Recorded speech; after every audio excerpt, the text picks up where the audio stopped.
was in Iceland, Keflavik Air Base.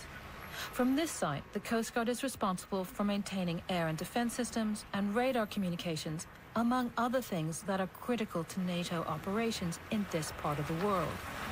But on the day I was meant to travel to Keflavik, a massive storm hit the island, closing all flights in and out of the country, and making the 50-kilometer journey too perilous in my small rental car. It was a vivid display of how harsh and unpredictable the weather here can be, which is why being able to run such an important facility in Arctic conditions means Iceland has more than just a strategic location to offer its allies. This small, tightly knit country has skills to pass on as well. And this may be one of the most valuable contributions it can make to security in the High North. I mean, it's not only a weakness to be small. Sometimes, with bigger states, it can become overly bureaucratic. But, everyone is working together. For example, within the Defense Directorate, you have representative from the Computer Incident Group. You have representative from the National Commission of Police and also people from the Coast Guard. So in a way, we are all working together in the so-called Team Iceland in trying to solve the challenges that we're faced with. So you're not defenseless? No, far from it. This edition of Assignment was produced and presented by me, Sandra Canthal. The editor was Penny Murphy. That was Assignment from the BBC. I'm Saroja Coelho. Good morning, Manitoba, and hello, Winnipeg. I'm Marcy Marcusa. This is Information Radio, live from downtown Winnipeg, which is a lot quieter this morning than it was last night. I was up for part of the night listening to that storm, thunder and lightning and lots of rain. And then, of course, in northern Manitoba, we're still waiting for the snow. We'll get you through it all and more today. So welcome to the morning show. It is Thursday morning, 3 minutes to 6 o'clock. We're on air till 8:37 a.m. And let's say hello to the team. Corey Funk is here directing the show, and he'll cover what's going on in your morning commute, which looks pretty good so far. Morning, Corey. Good morning, Mr. Abby Adiyemi in our control room. Abby is behind the controls and covers weather on the show, so he'll walk us through all the various watches and warnings, and there are a lot of them today in the forecast. And then there's Mr. Darren Marash. Hi, Darren. Say hello to Darren on YouTube. He is the producer of our stream, and you might be watching the show live. Heather Walls is making sense of what's going on in the province news-wise. Let's touch base with her ahead of 6 for local headlines. Good morning. Good morning. Well, people are going to be watching the skies in Peguis First Nation today, and rain could complicate matters in that Interlake community bracing for flooding. The Fisher River spilled its banks yesterday, washing out at least 3 road crossings. It's not just Peguis, but in Arborg, people are scrambling to sandbag. Justin Hoplock, that town's operations manager, says the Icelandic River is swelling, and he says the Arborg Fire Department and Public Works employees are making sandbags. He thinks the river will crest likely on the weekend. We're going to hear the latest on the flood situation and other Manitoba news coming up at 6:30. So how strange, wasn't it, Heather, that we had that thunderstorm last night, and then you look at the warnings today, and there's actually a blizzard, orange-level blizzard warning for parts of the north? It's just, we've got everything you could imagine, from thunderstorms to, the only thing we don't have is a sandstorm. Yeah, okay, be careful now, because we actually have a desert, so that could maybe happen. All right, we'll touch base with Heather through the morning. Okay. Thank you. So where is that blizzard warning for? It's Thompson, Lynn Lake, Brochet, Taduli, Gillam, Shamattawa. This is going to develop this morning later. And then Flin Flon, freezing rain and ice. But a lot of this actually we thought would develop overnight. It's a little slower to get to the province, so we'll walk you through that as the show goes on. Let's talk about what's coming up on the show otherwise. Today we're giving away tickets to the Comedy Festival, so stay tuned. We have tickets for the big gala tomorrow night. In addition, we're going to have some follows to a great reunion story for Churchill High School.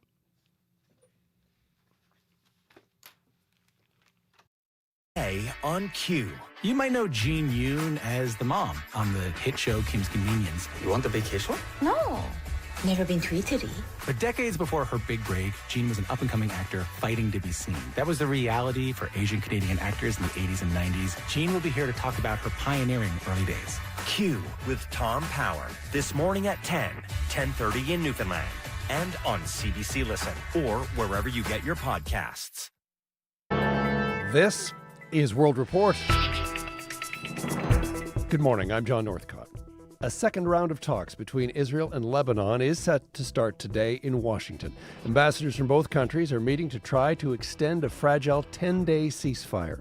But back in Lebanon, the truce is under extreme pressure. Local health authorities say an Israeli strike killed a journalist yesterday, an act Lebanon's prime minister is calling a war crime. The CBC's Chris Brown has more from Beirut. Colleagues of journalist Amal Khalil with Al Akbar news outlet compiled a video tribute to her hours after her body was pulled out of the rubble of a building in South Lebanon. 2 vehicles were reportedly traveling through the Israeli-occupied south. An Israeli missile hit the first car, killing 2 men. Khalil and her photojournalist colleague Zainab Faraj fled into a nearby building. The Lebanese Red Cross claims Israel's military then attacked the building and the Red Cross team that arrived to help. The IDF claims it was targeting terrorists. The building was used by Hezbollah, and it does not target journalists. The week-old ceasefire between Israel and Lebanon is now extremely precarious as Israeli forces and Hezbollah militants continue to attack each other inside the occupied area. The ceasefire is also splitting Lebanese society. CBC News attended a mass funeral for Hezbollah militants where Shia clerics denounced the upcoming talks today between Lebanon's government and Israel in Washington. Lebanon's president is trying to diminish Hezbollah's influence and, as a start, wants Israel to immediately stop destroying homes and villages it occupies, something Israel is refusing to do. Chris Brown, CBC News, Beirut.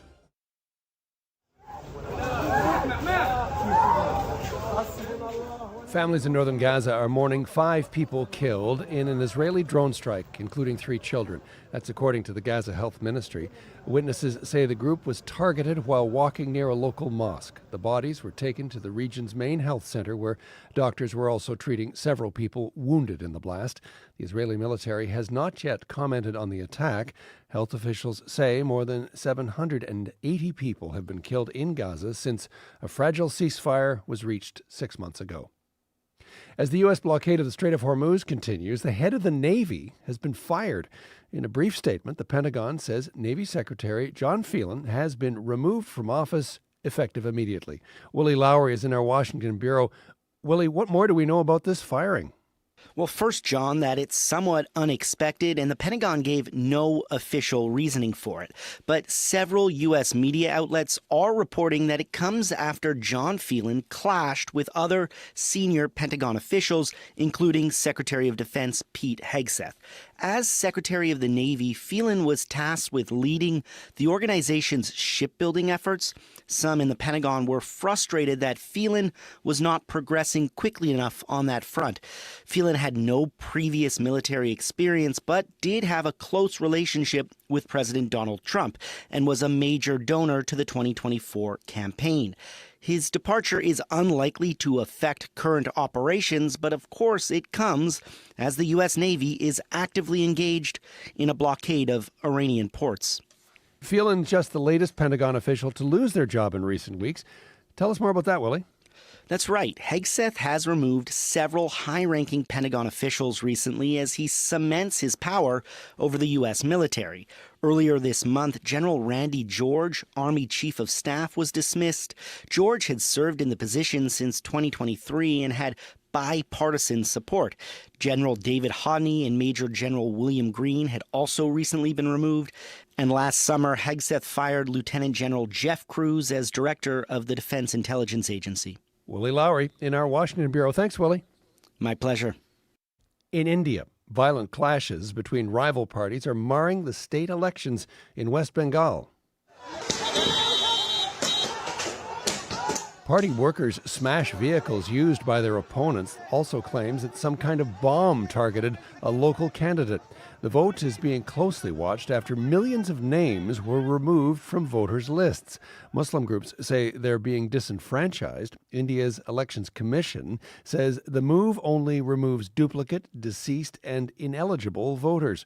West Bengal is one of the few large states not governed by Prime Minister Narendra Modi's ruling party. A hospital in Halifax is being criticized for allegedly discharging a mental health patient prematurely. The teenager's family says he was sent to a homeless shelter with no follow-up plan. The CBC's Selena Alders has the story. On the outside, always looking in, will I? Jeremiah Dixon often uses music to distract himself from how he's feeling. But on April 13th, that escape didn't work. He attempted to end his life. I was just kind of in like a really negative headspace. And there's like a lot of dark thoughts that were like running through my mind and kind of, in a way, yelling at me. The 19-year-old was taken to the Halifax infirmary by ambulance. He was assessed and treated, but less than 12 hours later, discharged, then sent in a taxi to a local homeless shelter. His father, Dave, says he doesn't understand. For Jeremiah, it seemed very much a situation of we just want to clear the bed, and that seemed to be the highest and only priority. His son has fetal alcohol spectrum disorder and struggles to manage his impulses and behavior. The Dixons say they needed more time to ensure their home was safe. That wasn't enough to convince hospital staff to keep Jeremiah. And they just sent me off with some snacks and a ride to the shelter. A spokesperson for Nova Scotia Health would not comment on this case. They said not all mental health crises require hospitalization, but it comes after years of public outcry in Nova Scotia about an entire healthcare system in crisis. Selena Alders, CBC News, Halifax. Canada's a step closer to getting its first university in the Canadian Arctic. It will be Inuit-led, and it'll be located in Ariat, Nunavut. Tonight, the community is planning to celebrate. The CBC's Juanita Taylor is there. 4 years from now, 2030, that the doors open and classes start. Algvet Mayor Joseph Gadak Jr. looks out at the future site of Inuit Nunangat University next to the frozen shore of Hudson Bay. The hamlet has been selected for the main campus by Inuit Tapari Kanatami, the national Inuit organization spearheading the project. We knew we had a very strong proposal to be selected due to our cultural, language, heritage, everything that is still very alive here in Algvet. Once built, this will be the first university in Canada's Arctic, led by Inuit. Inuit Nunangat is the homeland of Inuit in Canada. Right now, those who want to attend university must leave their communities and families and travel thousands of kilometers south. Soon, they will be able to stay closer to home. Leaders have been long calling for an institution like Inuit Nunangat University, including Canada's Governor-General Mary Simon at the United Nations Permanent Forum on Indigenous Issues. It will be Canada's first university rooted in Inuit culture and language. These are major steps forward. The timeline to build is fast. ITK hopes to have the first cohort of students in 2030. Tonight, Algveamut, along with Inuit leaders, will be celebrating this community, becoming the home of Inuit Nunangat University. Juanita Taylor, CBC News, Algvet, Nunavut. The European Union is threatening to stop funding the Venice Biennale. It sent a letter to the International Arts Festival, due to begin in May, saying its €2 million grant is in jeopardy because Russia is being allowed to open a pavilion at this year's event. Russian artists and institutions have been excluded from the event since 2022. An EU spokesperson says the Biennale has 30 days to respond. And finally, you've heard of K-pop. Well, how about P-pop?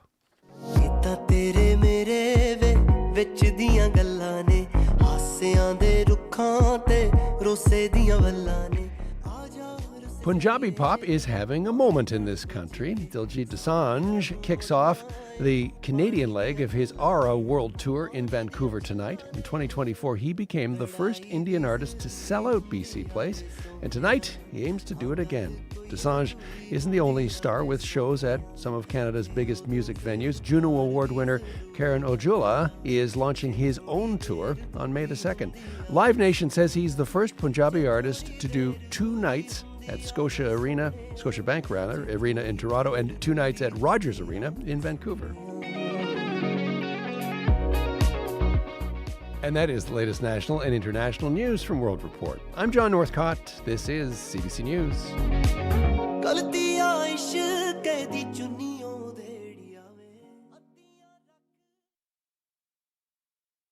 Good morning, Manitoba, and hello, Winnipeg. Thanks for joining us on this Thursday morning. I'm Marcy Marcusa. People are buzzing all over online about the storm last night in Winnipeg. Lots of lightning and thunder.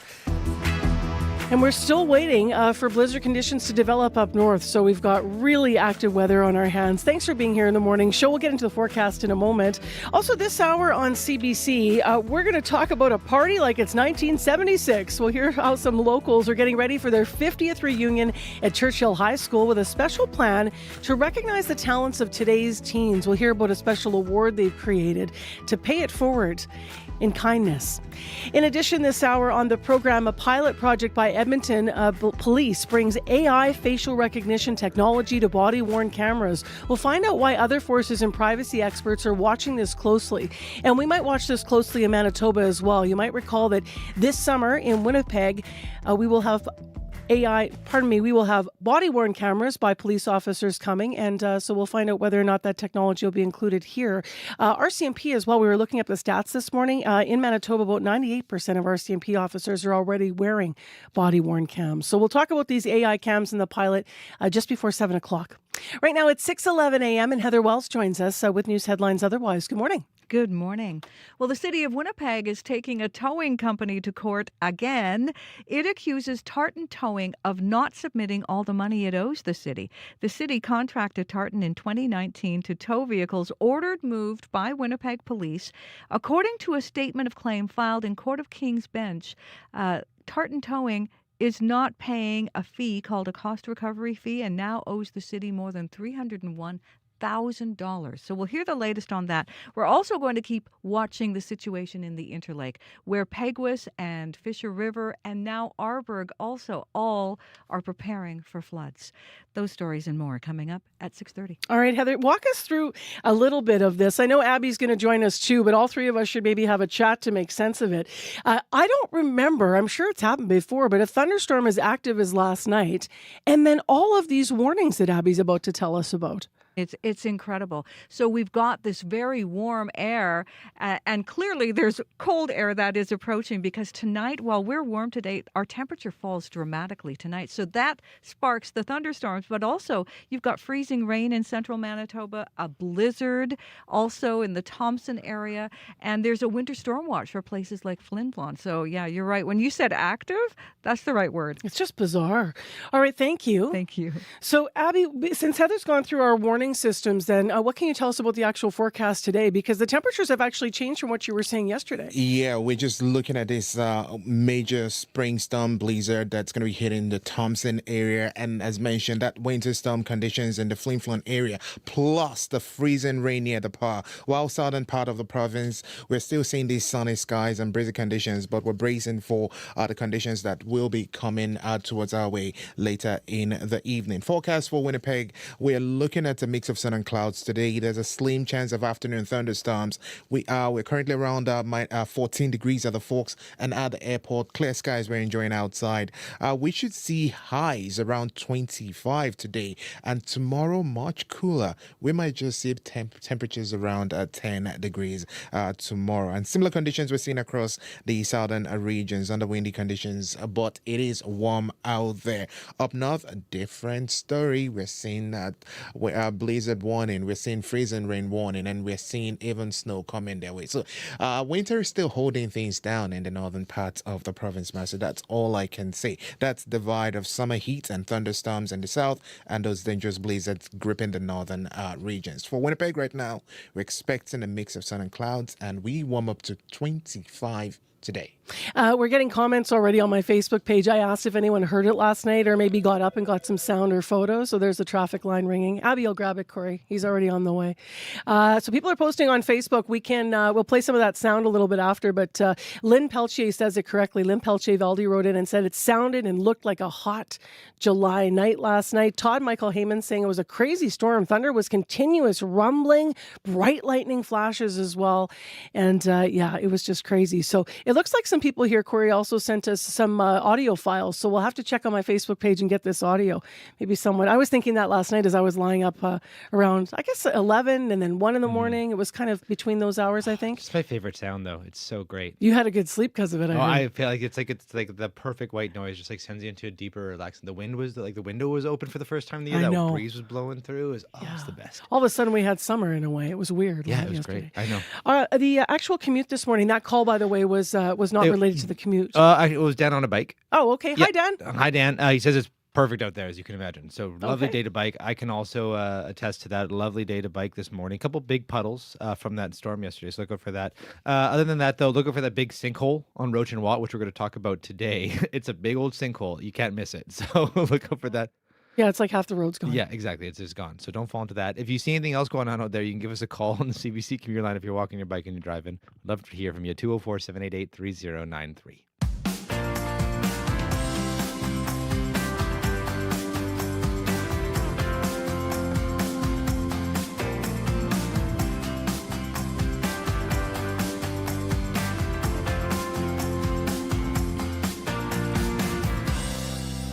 Well, what an active start to the show, right? Let's continue that by going back to a groovy era.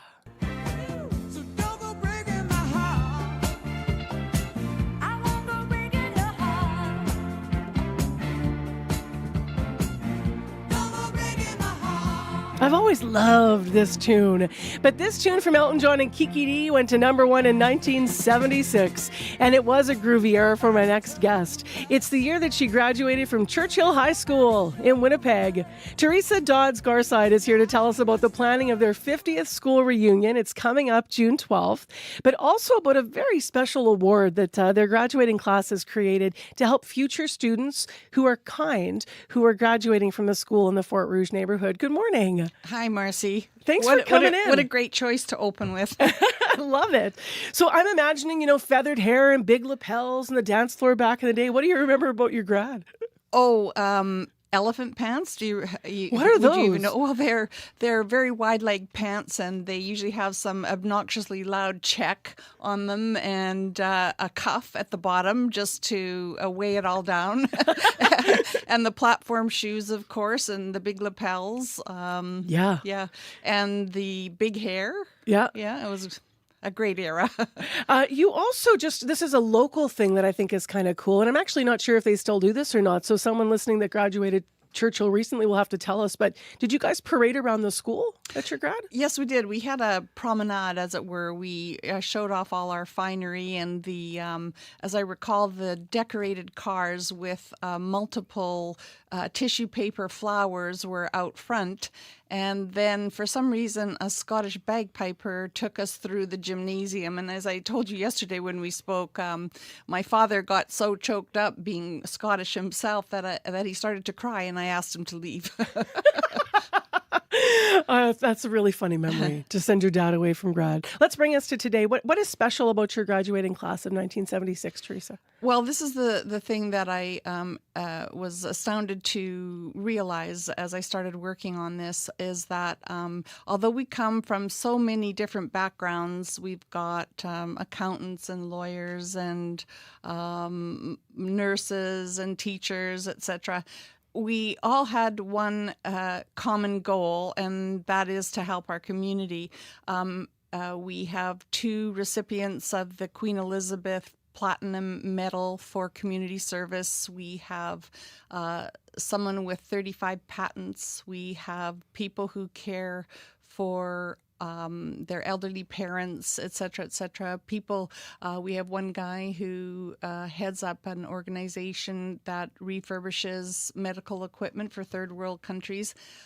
A lot of charitable people in our group, and that united us. And eventually we all came around to funding this scholarship that we've created. So you're going to be gathering as the first thing, reunion, June 12th. But then this scholarship will officially be kicked off this year. What's it called? The Golden Bulldog? We actually have some pictures. I think that Darren might have them to put up on YouTube.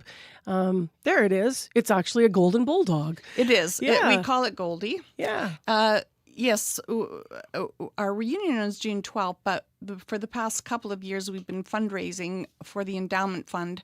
We've raised our minimum investment in the Winnipeg Foundation, and that will generate income for years to come. Good for you guys. So how much was the minimum investment to make sure that would carry forward for a worthy student? It was $23,000, but we're hoping to exceed that because this is our last kick at the can, as it were. We're not getting any younger, and so we want to make it as healthy as possible. Amazing. What kind of a student will receive Goldie?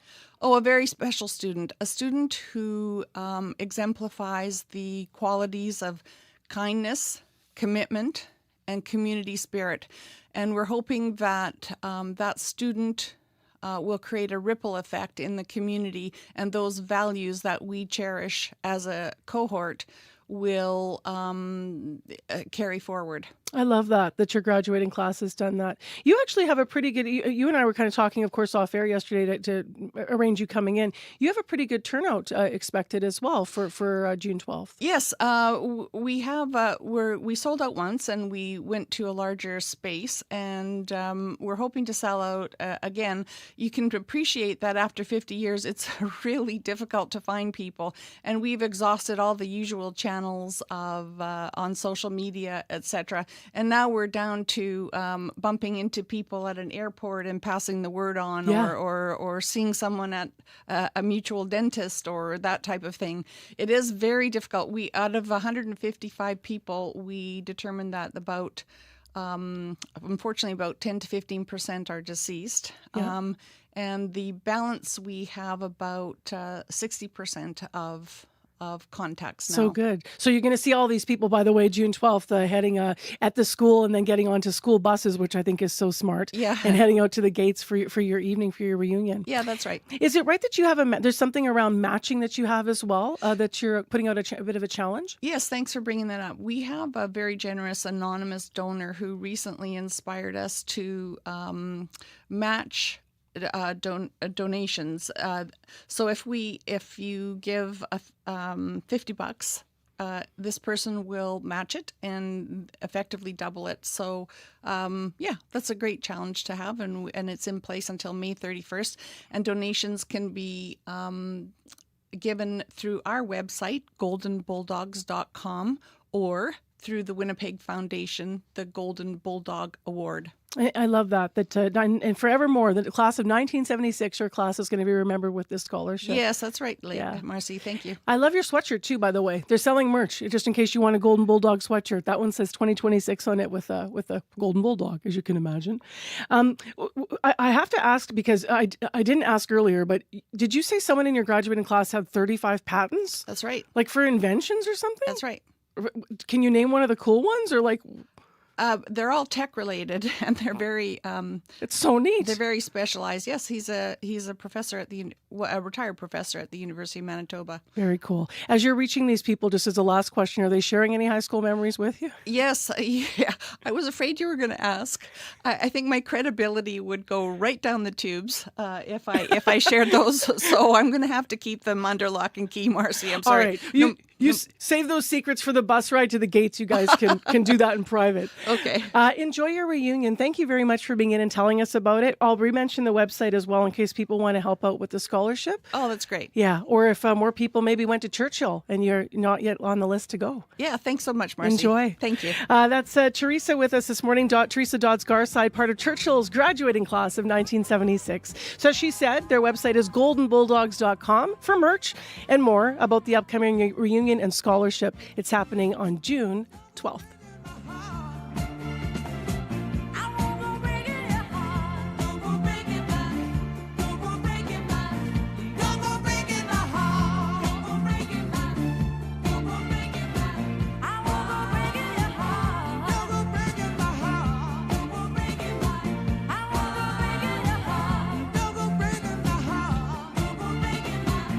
Always love that tune. It is in Winnipeg, mix of sun and cloud. We're expecting today a high of 25 degrees. It's going to be windy with Humidex 27. So just a bizarre day here in southern Manitoba after that thunderstorm last night. Well, next on Information Radio, it is a Pandora's box for U.S. President Donald Trump. The war he started along with Israel against Iran has brought many unanticipated effects, and there's no end in sight. Iran and the U.S., as you might have heard on World Report, continue to both blockade the Strait of Hormuz.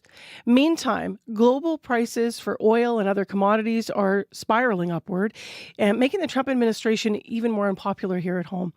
Thomas Schaller is with us now to talk about this, political scientist at the University of Maryland. Good morning. Good to be back, Marcy.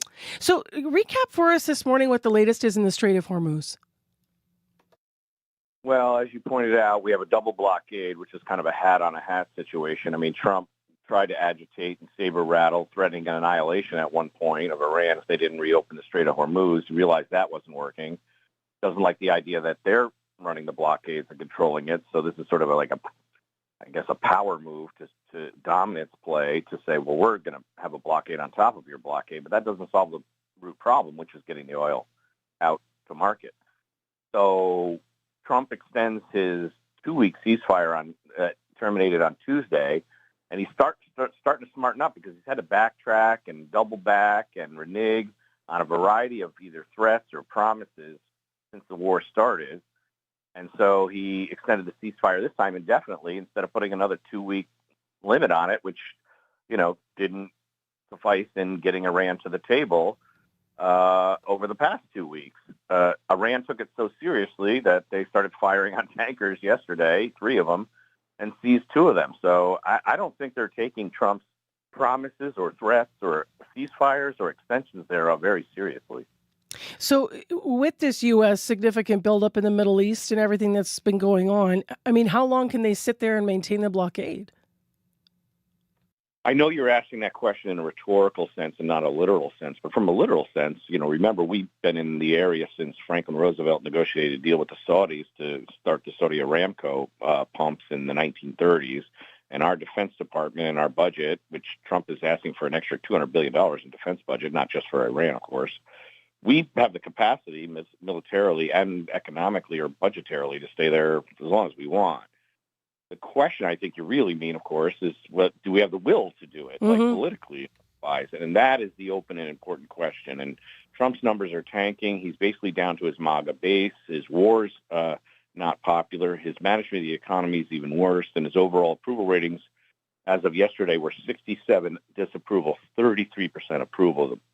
Less popular at this point, the 15-month mark, than he was in the 15-month mark of his first term, and that was a record low in the modern period then, and he's now bested it or worsted it, I guess. So to me, the real question is whether Republican elites, members of Congress in particular, fellow Republicans in Congress, are going to break ranks. The voters have soured, all Democrats, most independents and moderates, and even now some MAGA types. Is there political will for this to keep going? We know Trump is frustrated. He wants to talk about other things.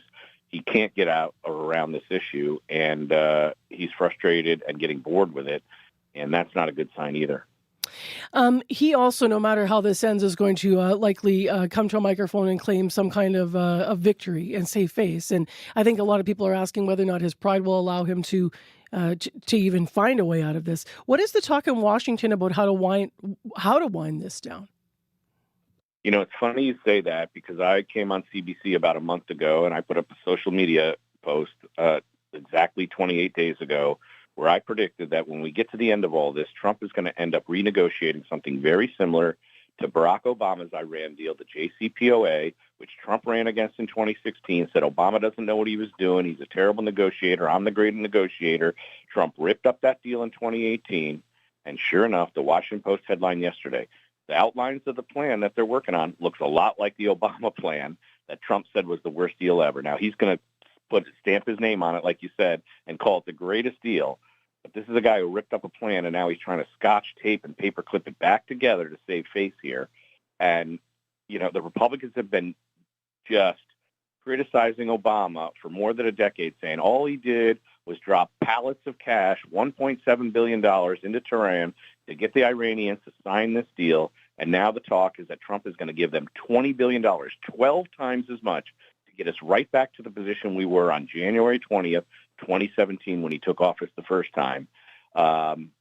And Trump will, like you said, never admit defeat. But we're basically going to get back to the status quo that we had 10 years ago after all this pain and loss and higher gas prices and deaths to both American troops and young girls at schools in Iran, all for naught. Thomas, thank you very much for being with us from Washington today. We really appreciate your perspective. Great to be here, Marcy. Cheers. Yeah, you as well. That is Thomas Schaller, a political scientist at the University of Maryland. Bringing it back here to home, we have a traffic update to tell you about ahead of the news here. Zach called our commuter line saying that police have closed off northbound Watt at Nairn. Now, we reached out to police. They didn't offer details on what is happening, but said it should be clearing shortly. So Watt at Nairn, there's some type of an issue. The commuter line is 788-3093. Now, speaking of what is happening in the Middle East, coming up on Business News, jet fuel prices are just soaring, as you likely know, and that means that airlines are cutting flights. Experts say it's going to mean more expensive plane tickets for you. So we'll find out more about that in Business News after your CBC News from Manitoba. This is CBC News. Good morning. I'm Heather Wells in Winnipeg at 6:30. A little bit of drizzle out there right now. It's a warm start to Thursday after that thunderstorm last night. 14 currently. We're headed to 25 today. It is going to be windy.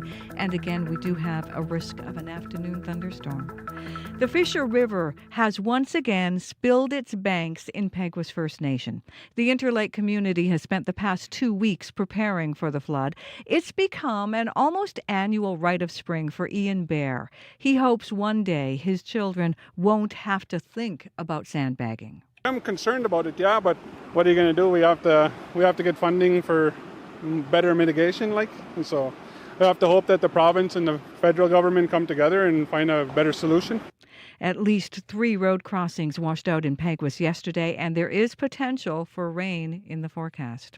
Well, as the flood watch continues for Peguis and Fisher River, some people in Arborg are watching river levels swell. Justin Hoplock is the town's operations manager. He says the Icelandic River is way up. There's usually a walking trail alongside of the river here. Yeah, it's usually about 25 feet back, so it's come up quite a bit over the last few days. A couple days ago, you could still walk on the walking trail. Hoplock says if it gets much higher, some houses will be at risk of flooding. The Arborg Fire Department and Public Works employees are making sandbags. He says the river is supposed to crest on the weekend, and Hoplock is confident Arborg is better prepared than 4 years ago when there was some flooding. The city of Winnipeg is taking a towing company to court again. It accuses Tartan Towing of not submitting all the money it owes the city. The city contracted Tartan in 2019 to tow vehicles ordered moved by Winnipeg police. According to a statement of claim filed in the Court of King's Bench, Tartan was supposed to pay the city a cost recovery fee of $25 a tow. The city claims Tartan Towing isn't paying that fee and now owes more than $301,000. The allegations have not been tested in court and no statement of defense has been filed.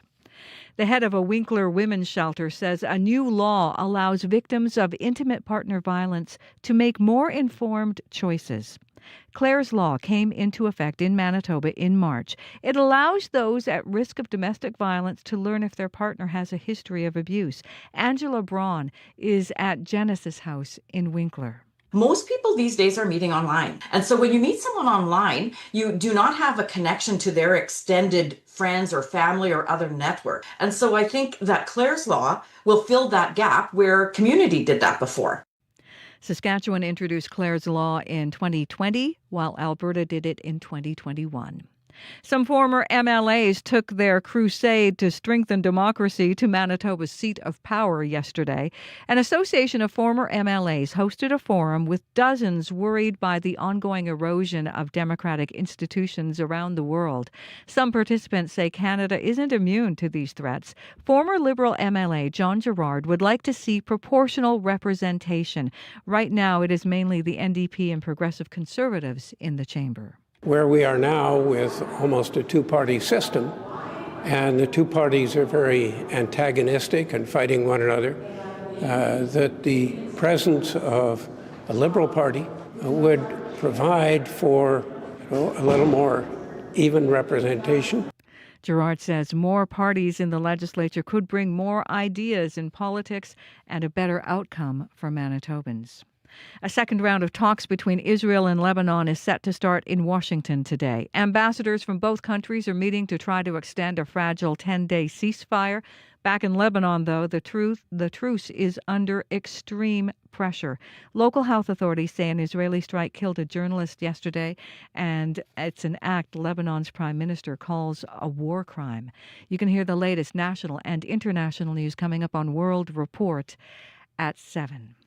Children in Sage Creek will soon attend a school bearing the spirit name of the senator, judge, and renowned lawyer Murray Sinclair. École Sage Creek Bonavista will be called École Magina Gizik. Sinclair's son, Negon, says it is an honor. This is one of 2 schools in Manitoba that are going to carry Dad's name. The other one is in his hometown of Selkirk.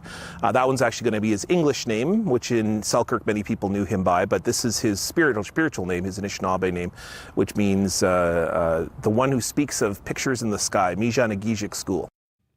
An official naming ceremony will take place May 6th. A school in Ontario will also be named in Sinclair's honor. Murray Sinclair died in 2024. Well, Winnipeggers are getting back in the swing of things. Chris Sidars was part of a crowd hitting balls at Shooter's Family Golf Course yesterday. Oh, it's lovely, fresh air.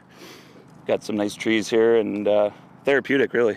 University of Winnipeg student Evan Biber just finished his exams. After the winter we've had, it's just fantastic to feel the sun again, to not have to be inside or worry about a quick winter storm, so it's amazing. The city's 4 owned golf courses will soon open for the season, starting on Saturday. You can find the latest news updated throughout the day. Just head to cbc.ca/Manitoba. You know, there's nothing like that sound when the club hits the ball. Right. Oh, when I hit the ball, it always sounds that solid. At least you hit the ball. All right. Thank you, Heather. Thank you. To something serious here just for a minute. We have the mayor on in the next hour of the show. I meant to mention this earlier. He's going to be here, Scott Gillingham, between 7:30 and 8 for our regular monthly interview. But we're going to ask him something when it comes to golf that has been in the news, and that has to do with Salisbury House. So Salisbury House, as you know, local. They are losing the contract to feed people at Kildonan Park and Windsor Park golf courses. So if you've golfed out there and you've gone to a tournament, you afterwards get fed, and you probably recognize the food is from Sal's. The city has decided to award the contract for the food to an American company. So we're going to hear more about that. We did hear from Salisbury House's operations manager through CBC, so we'll play that for the mayor, the reaction, and then we'll hear what Scott Gillingham has to say about that decision. That's in the next hour. Right now, it's 6:37 a.m. Let's go to Abby for our regional forecast. Where do you want to start? Well, let's start with the split divide when looking at a spring storm bringing dangerous conditions to the northern part of the province, while the south enjoys this unseasonable heat. That blizzard warning and winter storm warnings are actually in effect for much of northern Manitoba. We're tracking this all the way from Thompson, Flin Flon, and even all the way towards Tuduli Lake. We're also tracking a powerful system capable of, dumping about 30 to 50 centimeters of snow with gusty northeasterly winds that will be creating a zero visibility in that region as well. So travel and potential power outages are expected due to this icy buildup and blowing snow in that part of the province. Now, in contrast to that, the south remains clear with, just no winter warning, just more of this warm temperatures we are enjoying, and they should be dropping tonight. Winnipeg currently at 14 degrees, cloudy with gusty southeast winds. We're headed to a record high of 25 today, though keep an eye on the sky as we're going to be seeing more like a slim chance of afternoon thunderstorms. Now, the roller coaster is going to be coming in tonight as temperatures will dip to 2 degrees, leading to a much cooler Friday high of 10. Similar conditions we're seeing across southern Manitoba, all the way from Brandon towards Dauphin. We're seeing temperatures between 8 and 16 degrees, and highs will be soaring into the 20s in most of the region. We're going to the northern half of the province, locked in this winter battle. We're talking about blizzard conditions around Thompson, Lynn, Gillam. We're going to be seeing ice pellets and full blizzard conditions with temperatures near minus -7, and highs would only get close to -1 today. Then further north, we're still seeing chilly conditions, -12 in Tudula Lake and -11 in the Churchill region with blowing snow at this time. Zero visibility also going to be present in that part of the province. Overall, it's that divide again, Marcy. The south will be getting some heat, while up north we're noticing more of the blizzard. So take it easy out there. Winnipeg, we're warming to 25 today. Incredible. All right, thanks, Abby. Thank you. Corey Funk, what do you know about the commute? Yeah, just got a call from Zach earlier. He said northbound Watt at Nairn is currently closed, but we did reach out to the police, who said that essentially it will open shortly. So I don't know exactly what that means. Might even be open by now, but if it's not, northbound Watt at Nairn is closed by police who have blocked it off. They didn't give us any details as to why, but it should open soon, they say. Anything else that you do see out there, you can give me a call. Watt, actually, also there is the sinkhole, Watt and Roach. We're going to talk about that later in the show. Other than that, if you do see anything else, if you're walking, bike, and driving, you can give me a call on the commuter line. That number 204-788-3093. All right, thanks, Corey. Thank you. Look at that shot of the sky out there. It looks totally like spring. What a difference a week makes, right?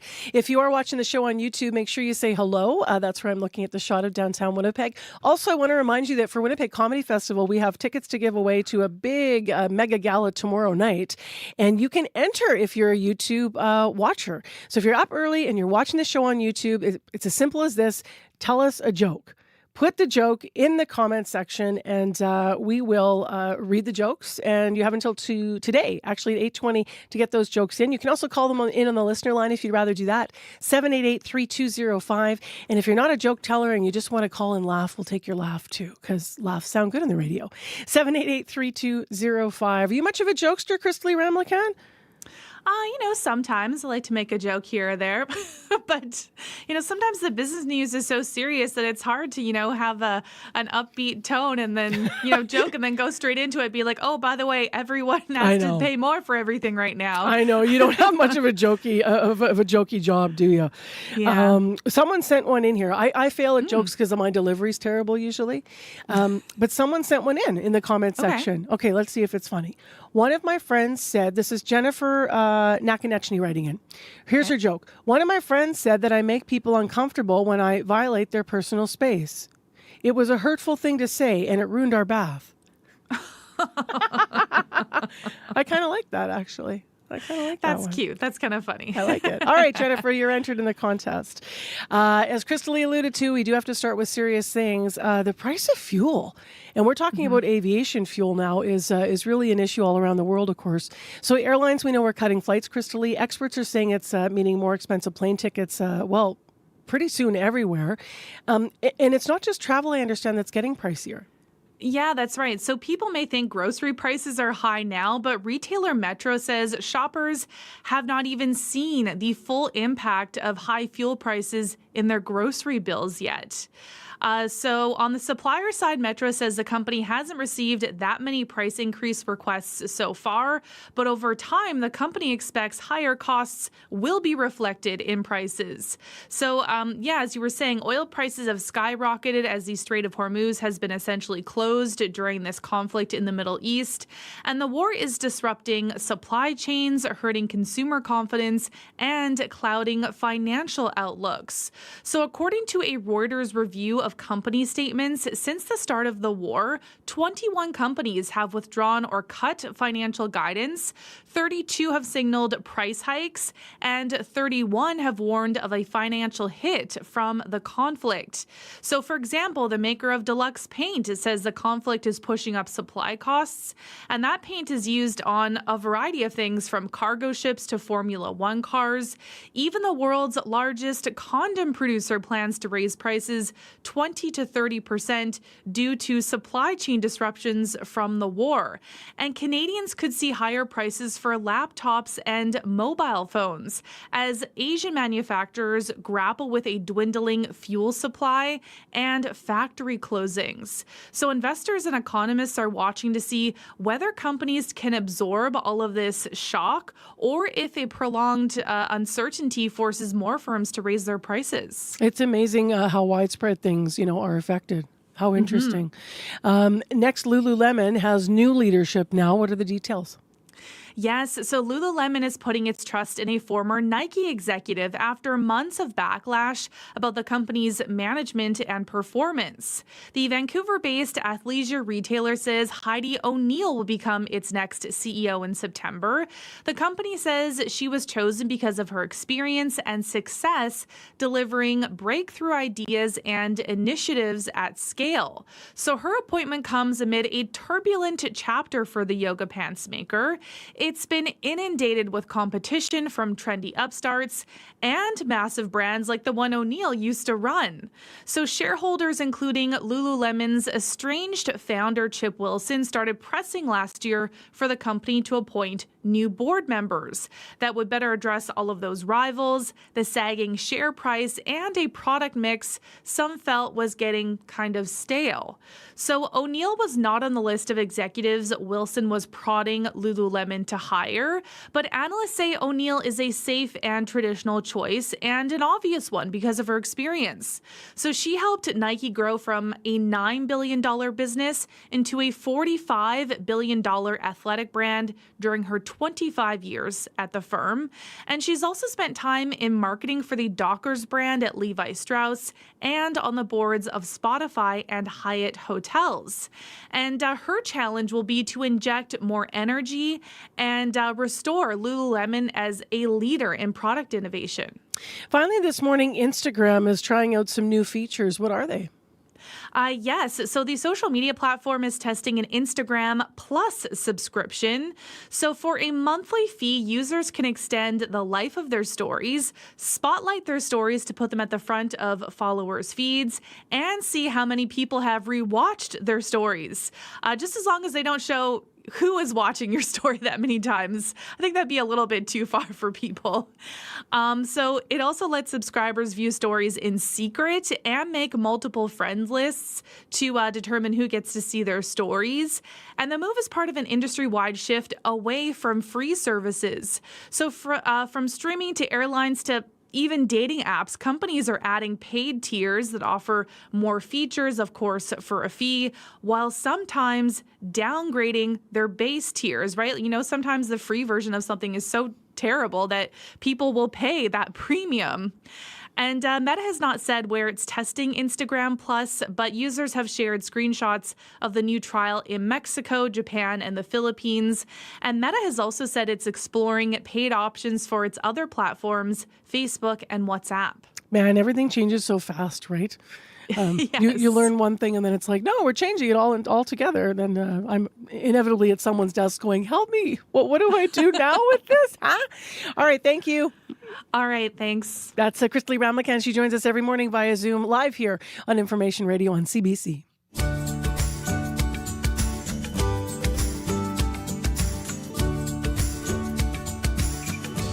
Well, we do have a school closure to announce. La Voie du Nord in the DSFM is going to be closed in Thompson, this school, due to a snowstorm. So we are following what is happening, of course, with the weather, most of this developing through the day and through the next couple of days. And we do have serious weather. So Thompson is part of that area that has the orange level blizzard warning. Thompson, Lynn Brochet, Tadoule, Gillam, Shamattawa, we're talking 30 to 50 centimeters of snow over that central portion of Manitoba through today and Saturday. And then the blizzard part, you will know that what makes it a blizzard, not a snowfall, is the wind. So winds will be northeasterly 70 gusting to 80 through those sections. Also, we have orange level freezing rain warnings for the Paw, Norway House, Cross Lake, Woboden Island Lake, and Oxford House. So this is going to be heavy at times in amounts exceeding 5 millimeters. So that could make travel a little bit problematic, obviously. Call us if you see anything. We're calm this morning so far. And of course, in the south, we have this weird warm weather with the rain overnight and a high in Winnipeg of 25. But the commuter line is 788-3093 if you do need to reach us. Well, speaking of the weather, as you've been hearing in the news, flooding has now begun in Peguis First Nation. Water levels there are rising along the Fisher River, and at least 3 road crossings in Peguis are washed out so far. Community leaders say the situation is expected to get worse. CBC's Santiago Arias Orozco was in Peguis covering the story. He's been there through the week. He spoke with a resident about the current situation on the ground. Ian Bear. You are a resident of Peguis? Yeah, I just live down the road there, yeah. Like that way over there? Yeah, just about a mile away from here. So. When you see this happening, what sort of comes to your mind? It feels normal. It happens every year. we're a local contractor here, so we always work with the flood mitigation, and every year this crossing is out, so it feels normal. Hey, what have you been doing over the past few weeks? Just preparing, helping with any flood mitigation we can, berming, and we're breaking the ice here, and we're trying to help out as much as we can. So, yeah. Is it concerning to you? Yeah, it is concerning, but it kind of feels like we're prepared this time. Like other times, it comes so quick and fast. We're not prepared, but it feels like we're prepared this time. I think lots of homes are sandbagged, and lots of homes have everything they need. So, what about yours? Is it yours sandbagged? I'm okay. I'm lucky. I'm on a ridge, so I don't have to be sandbagged. But I'm always involved with. I'm a first responder also, so I'm involved with everything all the time. Like so. Like a firefighter? Yeah, firefighter, local firefighter. Yeah. So. They have been telling me like once this happens, you pretty much know that flooding is going to happen in a big way. Yeah. How are you feeling with that? Like I'm concerned about it. Yeah, but what are you going to do? We have to get funding for better mitigation. Like, and so I just have to hope that the province and the federal government come together and find a better solution. So. When you think about that, for you this is normal. How does that sound? I don't know. Like I said, it happens every year, and I've been involved with it since I'm old enough to work. Like I said, I work with flood mitigation every year, and that's just how it is. So. Do you wish that it wasn't like normal for you? Yeah, like I said, I wish we had permanent flood mitigation, or even I don't know if like relocation is an option or not, but something has to be done, I think so. But no, I was going to ask you, and this is my last question. Like, do you have kids? Yeah. They are new to the community. Like, when you think about this is what they will have to deal with, how does that make you feel? Well, I'm a little sad, I guess, for this one. If he has to grow up and like witness this every year, like we're not affected by the floods directly, but the family, lots of family have homes around here that are affected, and they have to get evacuated, and then they can't see them once in a while, and that kind of affects me, like when it affects them like that. So family's broken. Yeah, families, yeah. CBC Santiago area Sorosco speaking with resident Ian Bear in Peguis First Nation. And for radio listeners, that was the water you were hearing rushing so strongly there behind him. If you were watching on Facebook, you saw that. You also saw that he was holding just a cutie patootie little baby in that story for the interview. As you heard in the news, in addition to Peguis, if we look elsewhere in the province, people in Arborg are also watching the Icelandic River. They're making sandbags there. That river should crest on the weekend. So we'll have more updates throughout the news. Heather Wells is with us, of course. And you can read all of the updates on the flooding situation as we get them on our website at cbc.ca/Manitoba. And a special shout out if you're not yet subscribed to our podcast, This is Manitoba. The topic this week is flooding in Peguis. We also went into the archives to see where we hold federal leaders to account. And you're going to hear that because they've been making promises out of Ottawa to fix Peguis for years. And still, we're in this situation again in 2026. So that's the podcast. This is Manitoba. Time right now, 8 minutes to 7 a.m. on CBC. And this summer, more than 36 Winnipeg police officers are going to be equipped with body cameras as part of a pilot project. When it comes to the federal level, the RCMP are already wearing them in our province. But next on the show, police officers in Edmonton have their own pilot going on. They're using body-worn cameras equipped with AI facial recognition technology. But recent findings by CBC News are raising privacy concerns. Let's find out about that from Francis Sims, who covers tech issues for us, Associate Dean of the Faculty of Applied Sciences and Tech over at Humber Polytechnic. Good morning. Good morning. So how did this pilot work? AI in the body cams? I never heard of that. Yeah, so as we understand it, there are about 50 or so officers who were wearing body cameras as part of the Edmonton Police Service. When they pressed record on their body camera, anybody within a 4-meter radius, their face was then recorded and compared against a watch list. And that watch list included approximately up to 7,000 people who previously had encounters with the police, and their mug shot effectively was taken. And they were looking for people on that watch list that had outstanding warrants, people that were listed as potentially armed and dangerous, or in some sort of medical mental health crisis or maybe a few other things. And if they were flagged, that information then went back to headquarters where there was a team of people looking at it and evaluating it.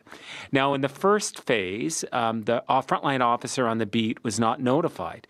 But in phase 2, the idea would be that the officer would be notified by the team that there was a resemblance notification and that there was something going on there that required them to have a further conversation with the person on the street. As I mentioned, including here, a lot of police forces are already adopting have already adopted body cams, or they're about to. What are the issues combining, the cams with facial recognition, like you're talking about? Yeah. So those body cameras and I'm not sure what the Winnipeg Police Services are choosing, but they could be this company called Axon. Axon is the largest body camera company basically in North America, sells to the RCMP. The Edmonton Police are using them. In Ottawa, they're doing a completely different thing with those body cameras. And you think about the body camera like your cell phone, right? And you install apps. So in Edmonton, they've effectively an app on it that's created by this company called CoreSight AI, and it's about facial recognition. In Ottawa, they're doing a different AI app, which is basically allows them to do translation, which you can imagine in Winnipeg would be really powerful with a lot of Indigenous people speaking different languages. And what they're doing is so if they meet somebody that speaks Mandarin or French in Ottawa, well, the camera will actually, translate for the officer, and when the officer speaks in English, it'll translate back. And that's a charter right in Canada, so that's very powerful. So what we're seeing now is this world where these cameras are the platform, like our cell phones, and then different law enforcement agencies will install different apps. What we don't know in Winnipeg is what apps might be chosen. One of the basic apps that a lot of law enforcement agencies use is transcription, so that at the end of the day, the officer doesn't have to write everything up by hand anymore, that an AI app will do that. So there's some powerful things there, but what we know about AI is that AI can make mistakes. And we don't know where the data is going to be stored, which is one of the concerns that the CBC reporting flagged. Got it. So are there laws then to protect people from this kind of technology? If, you talked about the positives, but if it does go wrong? Yeah, that's the problem, is that there's lots of laws in Canada that, protect citizens when there's body cameras used, right? The police officer has to press record. I think the body camera in most jurisdictions, it has to indicate that it's on, and sometimes it's flashing lights. And the officer needs to tell the person that the camera is being used. But what's not there is a federal law around AI. And why that's problematic is you think about the fact that if you're a person that's Indigenous, Black or brown, somebody that's not Caucasian or sort of white, these cameras primarily were trained.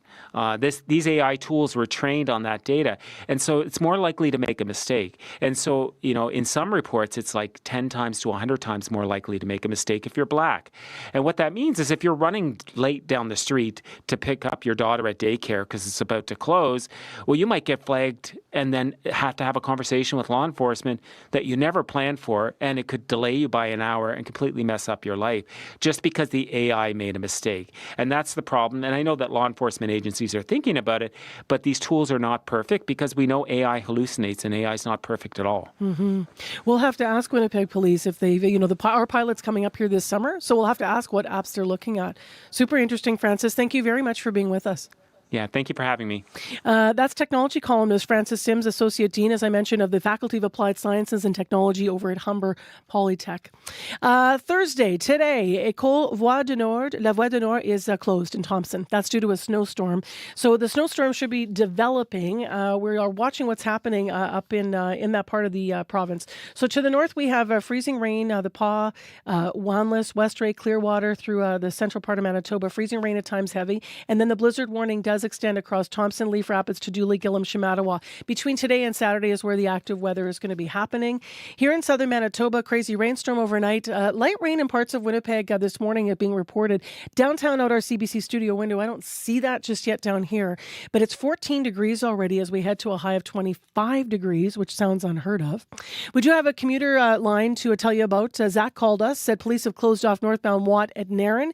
We may be cleared shortly, police are saying, but we're not sure quite quite what's going on there. So if you have an update, 788-3093.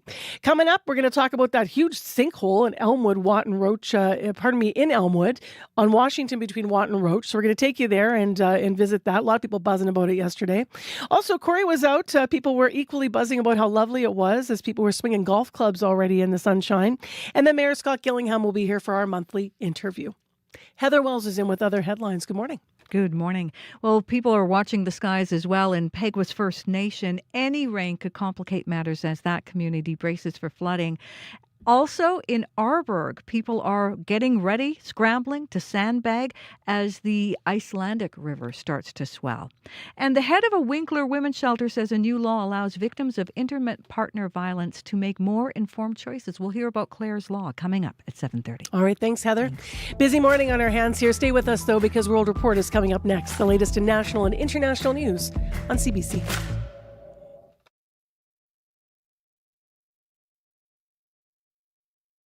On the Current. It's a diverse group, leaders from the union movement, experts in industry, and CEOs in finance and across the economy. Canada is getting set for upcoming trade negotiations with the United States, and the Prime Minister has put together a new advisory committee to focus on Canada-U.S. economic relations. Liberals, conservatives, business people, and more. We'll speak with some of those coming up on The Current. The Current with Matt Galloway. This morning at 8:37, 9:07 in Newfoundland, and on the CBC Listen app. This is World Report. Good morning, I'm John Northcott. Diplomats from Israel and Lebanon are meeting at the State Department in Washington today. They're trying to find a way to extend a fragile 10-day ceasefire set to expire this weekend. But the talks are being clouded by fresh violence. For more on this, we go to the CBC's Tom Perry in Jerusalem. Tom, what's the latest on these talks in Washington? Going into these talks, the two sides do remain far apart on some pretty substantial issues. Lebanon's president says he wants an end to what he calls Israeli aggression. He also wants Israel to withdraw from Lebanese territory. But of course, Israel has stationed troops inside Lebanon in what it calls a security zone. It's been demolishing villages there where it says Hezbollah has been operating, and it's not said when or if it plans to withdraw. So, Tom, as we watch that, what's the situation on the ground? Well, despite the ceasefire, violence is continuing in southern Lebanon. Both Israel and Hezbollah accuse each other of violating the ceasefire agreement. Hezbollah has fired rockets and drones at Israeli positions, but Lebanon's prime minister is accusing Israel of a war crime for its killing of a Lebanese journalist. That was Amal Halil. She worked for a Lebanese newspaper. Lebanese authorities say the Israeli military deliberately targeted her and a photographer she was working with as they were working in South Lebanon yesterday. They say the Israelis first hit a vehicle near them. That killed two people. And then they say the Israelis attacked a home where Halil and the photographer took shelter, and then even targeted an ambulance that was trying to reach them. Halil was killed and the photographer was injured. The IDF says that it did strike two vehicles that left what it calls a military structure used by Hezbollah when those vehicles approached troops in a manner that they say posed a threat to the troops' safety. And the IDF denies targeting journalists, and it says it did not try to prevent rescue teams from reaching the area. But the bottom line is that despite the ceasefire, violence in southern Lebanon is still continuing. The CBC's Tom Perry in Jerusalem. Thanks for this, Tom. Thank you. Iran state media is reporting the country has collected its first revenues from a new toll imposed on ships in the Strait of Hormuz. A senior official says fees are being determined by the type of cargo the vessels carry. The move is a direct challenge to U.S. President Donald Trump. He has warned of severe consequences for any shipping company that pays the Iranian tolls. Meanwhile, the shakeup at the Pentagon continues. Navy Secretary John Phelan has been fired. No official reason was given, but multiple reports say he repeatedly clashed with Secretary of Defense Pete Hegseth. Phelan is a civilian who was a major donor to Donald Trump's presidential campaign. He is the fourth senior military official to be removed from their role in recent weeks. Transparency advocates say non-disclosure agreements are shielding public institutions from accountability, specifically in cases involving how police treat victims of sexual assault. This follows a human rights case in Ontario. A woman there alleged gender discrimination by a regional police force, but she's barred from discussing the terms of her settlement. Julie Ireton reports. There would be no charges laid. Jeannie McKay reported historical sexual assault to the York Regional Police in 1998 and again in 2023. She alleged abuse by her teacher in the 1980s, before current sexual exploitation laws were enacted. Police said there were no applicable charges. McKay says the police discriminated against her on the basis of sex. My claim was my historic sexual abuse was not honored in the same way it would have been honored if I was a boy. Legal scholars and victims advocates recognize that historical charges such as indecent assault or gross indecency are more often laid in cases involving boy victims. Anne-Marie Robinson co-founded Stop Educator Child Exploitation. She alleges abuse by the same teacher as McKay. It's driven by homophobic attitudes and this sense that somehow girls who experience the abuse of a male, that somehow is not as harmful. In her human rights claim, McKay requested the York Police provide training on working with female survivors of historical sexual abuse. She also asked for $100,000 for injury to dignity. York Police denied its officers acted improperly. Neither side can talk about the mediated settlement. Julie McFarlane is director of Can't Buy My Silence Canada. The irony of the fact that human rights tribunals all over Canada are doing this, it's a complete contradiction of the work that they should be doing. She says secret agreements won't lead to systemic change. Julie Ireton, CBC News, Ottawa. The UK and France have a new deal aimed at controlling illegal migrant crossings of the English Channel. Under terms of the agreement, Britain will pay France close to $1 billion to boost security along the beaches of northern France. More than 1,000 law enforcement, intelligence, and military personnel will be deployed. Drones, helicopters, and enhanced camera systems also part of the plan. Last year, an estimated 41,000 people crossed the English Channel in small boats. Researchers in British Columbia are sounding the alarm after a spike in gray whale deaths on the Pacific coast. They say it suggests a broader and disturbing issue. Alana Kelly reports. The emaciated body of an 11-meter-long gray whale found floating in the Pacific Ocean off British Columbia. Paul Cottrell is with Fisheries and Oceans Canada and says 4 gray whales have died in 10 days off BC's west coast. Some of the worst animals I've ever seen. He says they're starving to death. They're basically a bag of bones. Really sad to see that kind of body condition. It's not just happening in BC as they migrate north. More than 24 whales have died in American waters recently. John Kalambo-Keatis is a research biologist at Cascadia Research Collective in Washington State. Never have they come at this pace this early. So we're really worried about where this is headed. This year has surpassed fatality numbers from last year. He blames a drastic decline in their food in the Arctic feeding grounds. The most dramatic changes in the Arctic ecosystem have been this progressive overall loss in ice cover.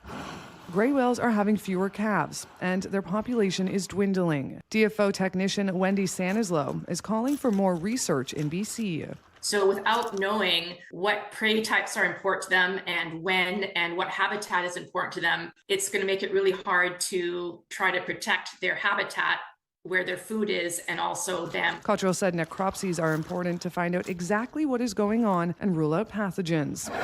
Alana Kelly, CBC News, Squamish. Hundreds of international students in this country say their applications for post-graduation work permits are being rejected because of bureaucratic glitches with the government's website. Now changes are coming to Canada's application system. The CBC's Mark Legier has the story. Why not change the name, right? Julia Celestino has been puzzling over the application process for the post-graduation work permit, trying to understand how she was rejected after working at a St. John area school for months after graduating from community college. Everything I was thinking was like, now do I need to leave Canada? What can I do? I don't know. I was so lost. Celestino, who came here from Brazil, was told to provide results of a test for English language proficiency, but that wasn't on the online application, nor was there a way to upload the results. Toronto lawyer Alana Glintz saw a surge in these cases in February. Since then, she says Ottawa has begun approving many work permits previously rejected for missing documents.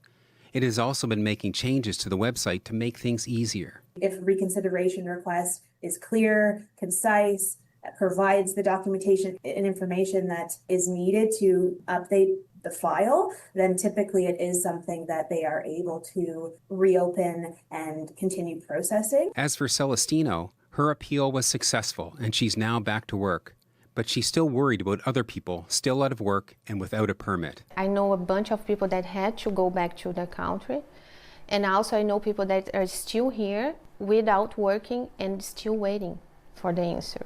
I really hope that things work out for everybody. Mark Legier, CBC News, St. John. Take no prisoners for me, I'm told you're elevated. Tickets for Harry Styles' world tour aren't cheap to begin with. Well, now Ticketmaster says it's cracking down on resellers who are driving prices even higher. It says it caught people using multiple accounts and fake identities to try to get around ticket limits for the shows in Madison Square Garden. Now Ticketmaster is going to try to sell those tickets back to fans at the original price. The company's had a lot of bad publicity lately. Its parent company was found to have illegally monopolized the ticketing market.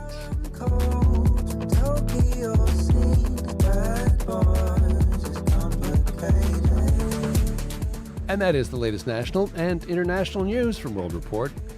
I'm John Northcott. This is CBC News.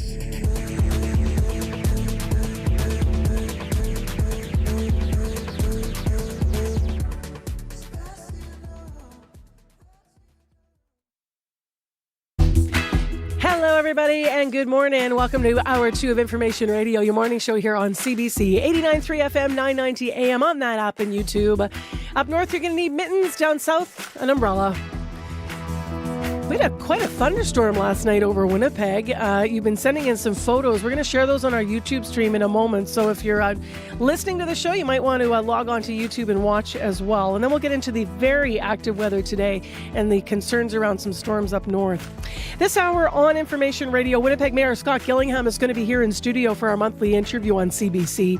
We're going to hear more about a city contract going to an American firm over local restaurant Salisbury House. Also about the inner circle at the City Hall voting right now to remove Councillor Russ Wyatt from certain duties. And the mayor is one of the people that has said this should happen. So we'll talk to Mayor Scott Gillingham this hour live on CBC. In addition, we can't resist. Yesterday was so warm and lovely. We sent Corey Funk out to Shooters. You know Shooters Family Golf Course. They're always one of the first that are open, right? And people were certainly out there enjoying the warmth of the day. So we'll bring you a little bit of that brightness coming up too. Right now, let's go to Heather Wells. She has other news stories and updates. Good morning. Good morning. Well, speaking of golf, a big loss and disappointment.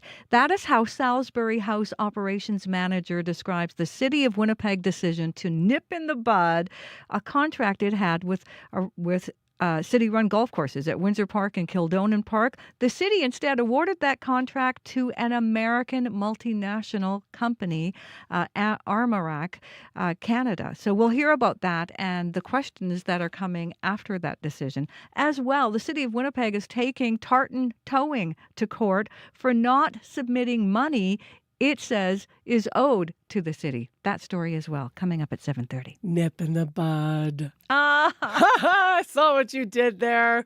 I do like myself a good nip. I wish I could Sals. claim that. I actually looked at a script that was run earlier here at CBC, so I can't claim that. All right. Well, credit for credit is due for the writer. I like it. Okay. I also like a nip. It is 7:12 right now. Active weather, Abby. You want to start with warnings or the day in Winnipeg? Wherever you want to go. Let's take it from the overview of what things look like. This storm that's going to be bringing freezing rain and blizzards towards the northern part. Then down south, we'll be seeing more like the warm records and, of course, windy conditions in the mix.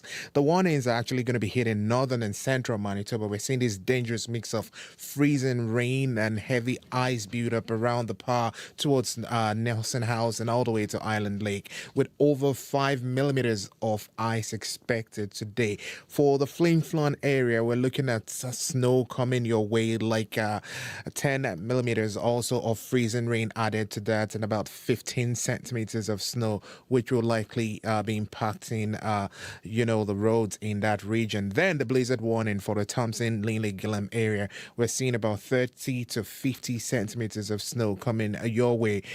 It's already started, and this would build into Saturday morning along with strong winds reaching 80 kilometers per hour. This will definitely be causing near zero visibility, so please take it easy on the roads. While for Winnipeg, we're still enjoying this warm temperature. We're looking at a mix of sun and clouds today, a slim chance of afternoon thunderstorms. Currently 14 degrees in the city, mostly cloudy, though the morning temperature is going to stay around 14-15 with these gusty southeast winds. We're expecting a high of 25 today, followed by that drop to 2 later tonight, and then much cooler tomorrow. Similar conditions across the south, but the drama is in the northern part of the province today, so my thoughts are with the folks out there. All right, and we already have a school cancellation because of what's coming to the north. So in Thompson, the DSFM has said that today, École La Voie du Nord is going to be closed because of the snowstorm. So that's the only school cancellation we have to this hour. In a moment, we're going to share some comments you've been writing to us about the thunderstorm here in Winnipeg last night. But first, let's touch base with Corey about the commute. Yeah, I got an update from Tiffany on the commuter line about the situation northbound Watt at Nairn. A number of police cars have blocked off northbound Watt. We reached out to the police. They didn't give us any details about what the operation is. They did say it should be cleared shortly. It's still those vehicles are still there, though. You can turn onto Nairn if you get stuck there, but you can't go further on northbound Watt. So look out for that. I'd love to get some updates on that. That seems to be the only really major issue out there. But if you do see anything else going on, if you're walking, you're biking, you're driving, you can give me a call on the CBC commuter line. That number 204-788-3093. So now let's talk about the storm. Corey, what did you hear and about what time last night? Oh, I don't think I actually looked at my clock because I was kind of just listening. I just knew it was late. Did it wake you up? No, I was actually also paranoid to wake up one of my children. So I was kind of like on edge, be like, when will they wake up?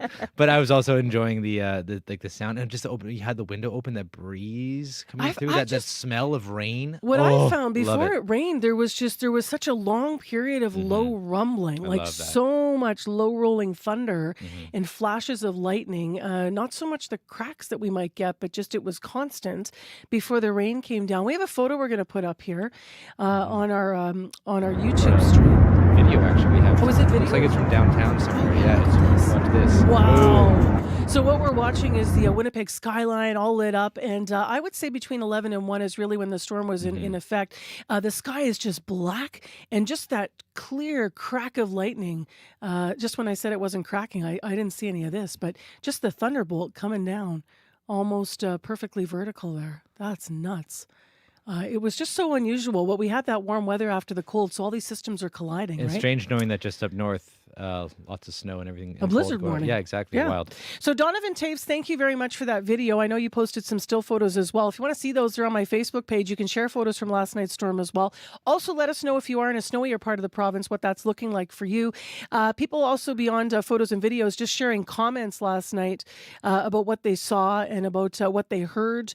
So Aaron Thomas saying, I saw the lightning through the drapes. I wasn't sure what was going on. It was quite the light show.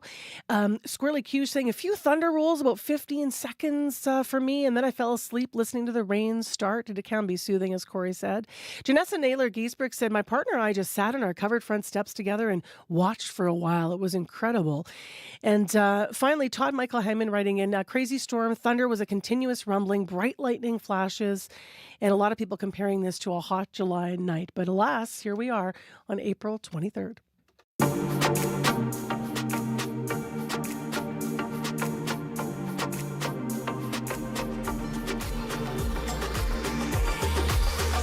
Well, 'tis the season of extremes. We're going from that weather story into a story about this huge sinkhole. Did you see pictures of this? It looked almost fake. A lot of people thought maybe it was AI, but we can tell you this is a real thing. Some people living in the East Kildonan area are dealing with a lack of water and this massive sinkhole. It's on Washington Avenue between Roach and Watt. Now, the city says a large water main break this week is what caused the sinkhole. It damaged the underground catch basin. Water service has been shut off to a small number of nearby properties as well. So not certain if that's restored yet this morning or not. I suspect not when you see the size of this thing. And you can see that at cbc.ca/Manitoba. CBC's Sophia Peralta-Barone was also out in the area talking to some homeowners who were affected. Definitely Lalonde. It's huge. You could definitely fit a car, which is scary because we were actually driving over it last night and there was no warning signs or anything. And it's just went. And what did it look like last night? Like a normal road. There was nothing wrong with it at all. It just didn't. There was no warning signs or anything. There's other parts of the street that have more warning signs than that. That looked like a normal spot until this morning. And Stephanie, how did you find out this morning that you didn't have water? Honestly, I was just scrolling through Facebook, being lazy in bed, and then I saw in the community group that someone posted a photo of the sinkhole, and I thought it was AI at first, and somebody was pulling a joke. So I went out and took a look, and no, sure enough, there's a huge sinkhole there. What does that make you feel like? That literally last night it looked normal, and this morning it is what it is? Kind of scary because I do have my daughter here. There's other kids on the block, and my neighbors' kids have played on the road, and what if it goes any part of the road? You don't know, so it's frightening. You don't have water right now. How's that impacting you? It sucks. You can't really flush the toilets much. You can't take showers. You can't do laundry. I gotta boil all the water that they have there to use for food and whatnot. I can't do dishes. I can't do anything really. If this goes on for 2 more days, or more than 2 days, what's your game plan? Showers at my in-laws. Damn, it's horrible. How long have you been living here? About almost 3 years. How does it make you feel that you're the house directly in front of this sinkhole? A little bit worried, but not too bad. And what makes you sort of calm about the situation, not too worried? Well, it's not coming into the yard, so it's staying on the street, so. Is there any other concerns? Your neighbor down there, who's been here for 19 years, he's a little concerned about the infrastructure of the area. Is that any concern? By the looks of the street, it could be a lot farther than they think it is. They need to fix the whole street, because this, you can see over here, it's on a slope too, so it's going to be here for a while. Sir, what was your name? Don Nichols. Been living here 19 years. First time that something to that extent has happened. There's no doubt there have been other potholes, but that's not a pothole.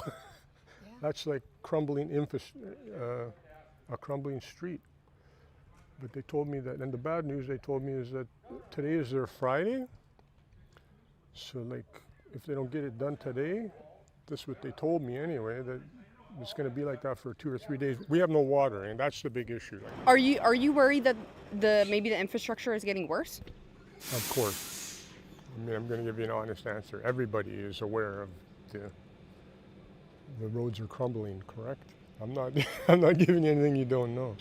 Potentially dangerous. Like anybody could have drove by there last night and could be lights out. Because I mean, if you see the wave, it's like a vast empty hole. They could have just gone I'm not lying.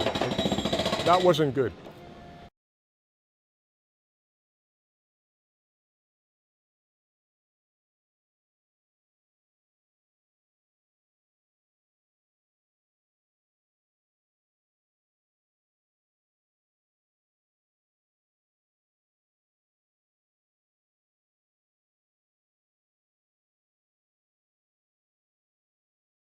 CBC's Sophia Peralta-Barone speaking with homeowners who are dealing with that sinkhole on their street. And so the surrounding properties that didn't have any water yesterday, this is Washington Avenue between Roach and Watt.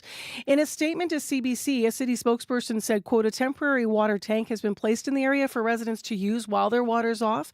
Our crews are working to restore water service as quickly as possible. The temporary water tanks will remain available and service is back on." So we'll see what that is looking like through the morning today and see how quickly they get to the repair in that area. If you want to see a photo of this, you can always check out cbc.ca/Manitoba. Now, ahead of morning sports here on the morning show, I have something fun to play for you, and that is because we are asking for your jokes and for your laughs on our listener line. It's that easy if you want to enter to win tickets to the Winnipeg Comedy Festival Mega Show tomorrow night. You have until the end of this morning show to enter, because then we're going to pick winners and we're going to let you know who's going. So we asked you to comment on our YouTube stream if you watch the show there, and in the comment section, put a joke or call the listener line with a joke or a laugh. This is Ruth Swan. My partner Ed just turned 80, and this is a joke from him. I can't hear, I can't see. Thank God I can still drive. We know a lot of seniors in that boat. It's a wry sense of humor. Okay, thanks a lot. Bye. Hi, this is Hélène Beauchemin, and I'm told I have an infectious laugh. I think that's what I'm told.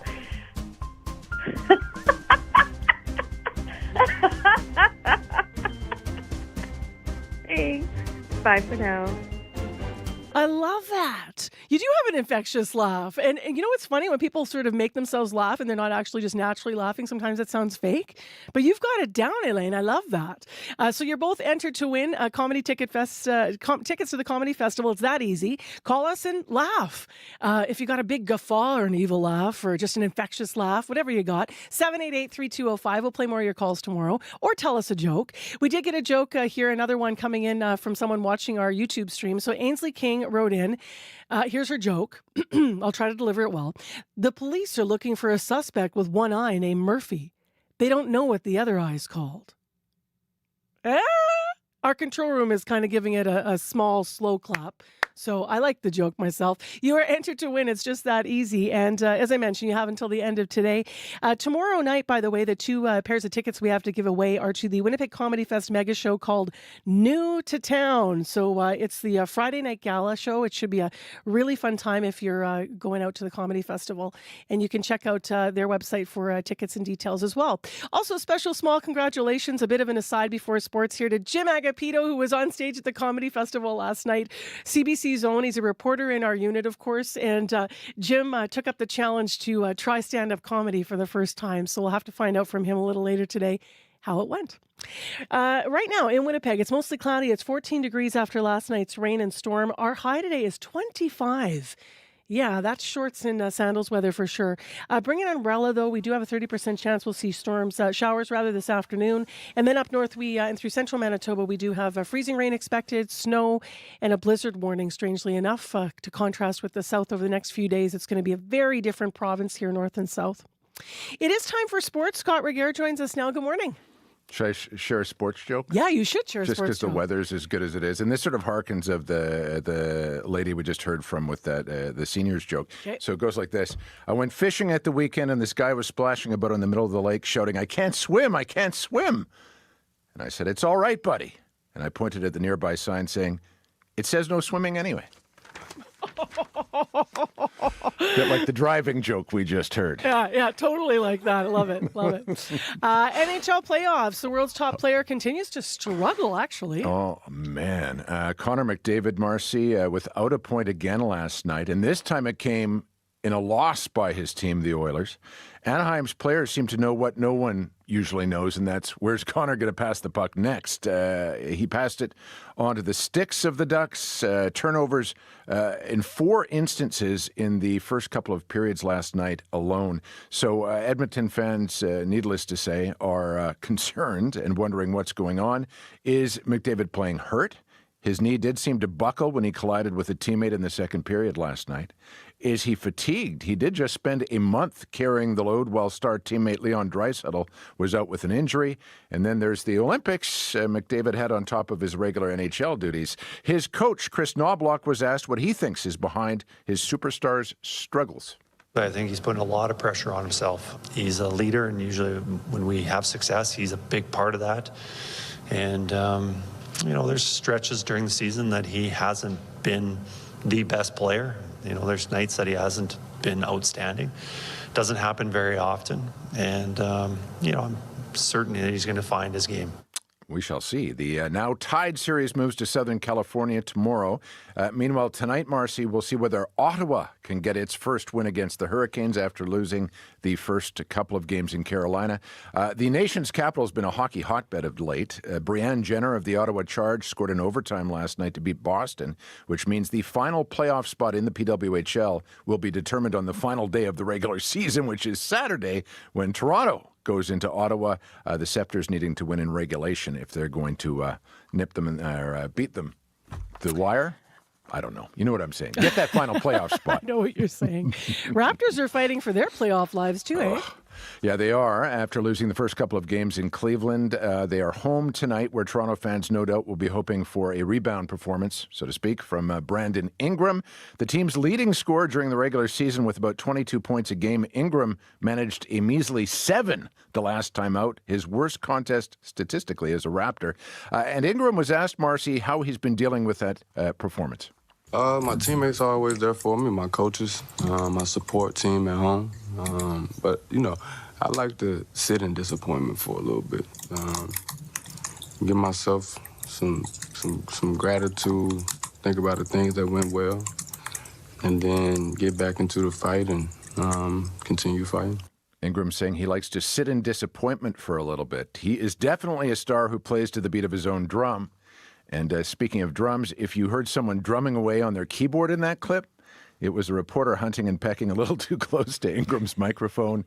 Let's hope the Cavaliers aren't up in his business to the same extent tonight. If Toronto loses, history suggests they are done for. Teams that fall behind 3-0 in the NBA playoffs have lost every one of the 156 playoff matchups that have involved that sort of deficit. Taping in the newsroom. All right, let's finish with footy and a goal scored by the most unlikely of people. Yeah, trailing by a goal last night against Philadelphia at home, Toronto FC were so desperate they asked their goalie to run up the field to help try and tie things up. And? Is there one more from Coelho? Sends it in on his right foot. It's a flag! Saved on! The keeper has leveled the game at 3! TSN's call of Luka Gavrin, all 6'6" of them, leaping high above the opposition to tie things at the death. The first goalie goal in Major League Soccer in 15 years. Wow. All right, thanks, Scott. You bet. That's Scott Regehr with Morning Sports on CBC. Coming up, we'll have the latest roundup in your regional forecast. And then some people played hooky yesterday. It was so nice here in Winnipeg. People went golfing. We'll hear about that after your CBC News from Manitoba.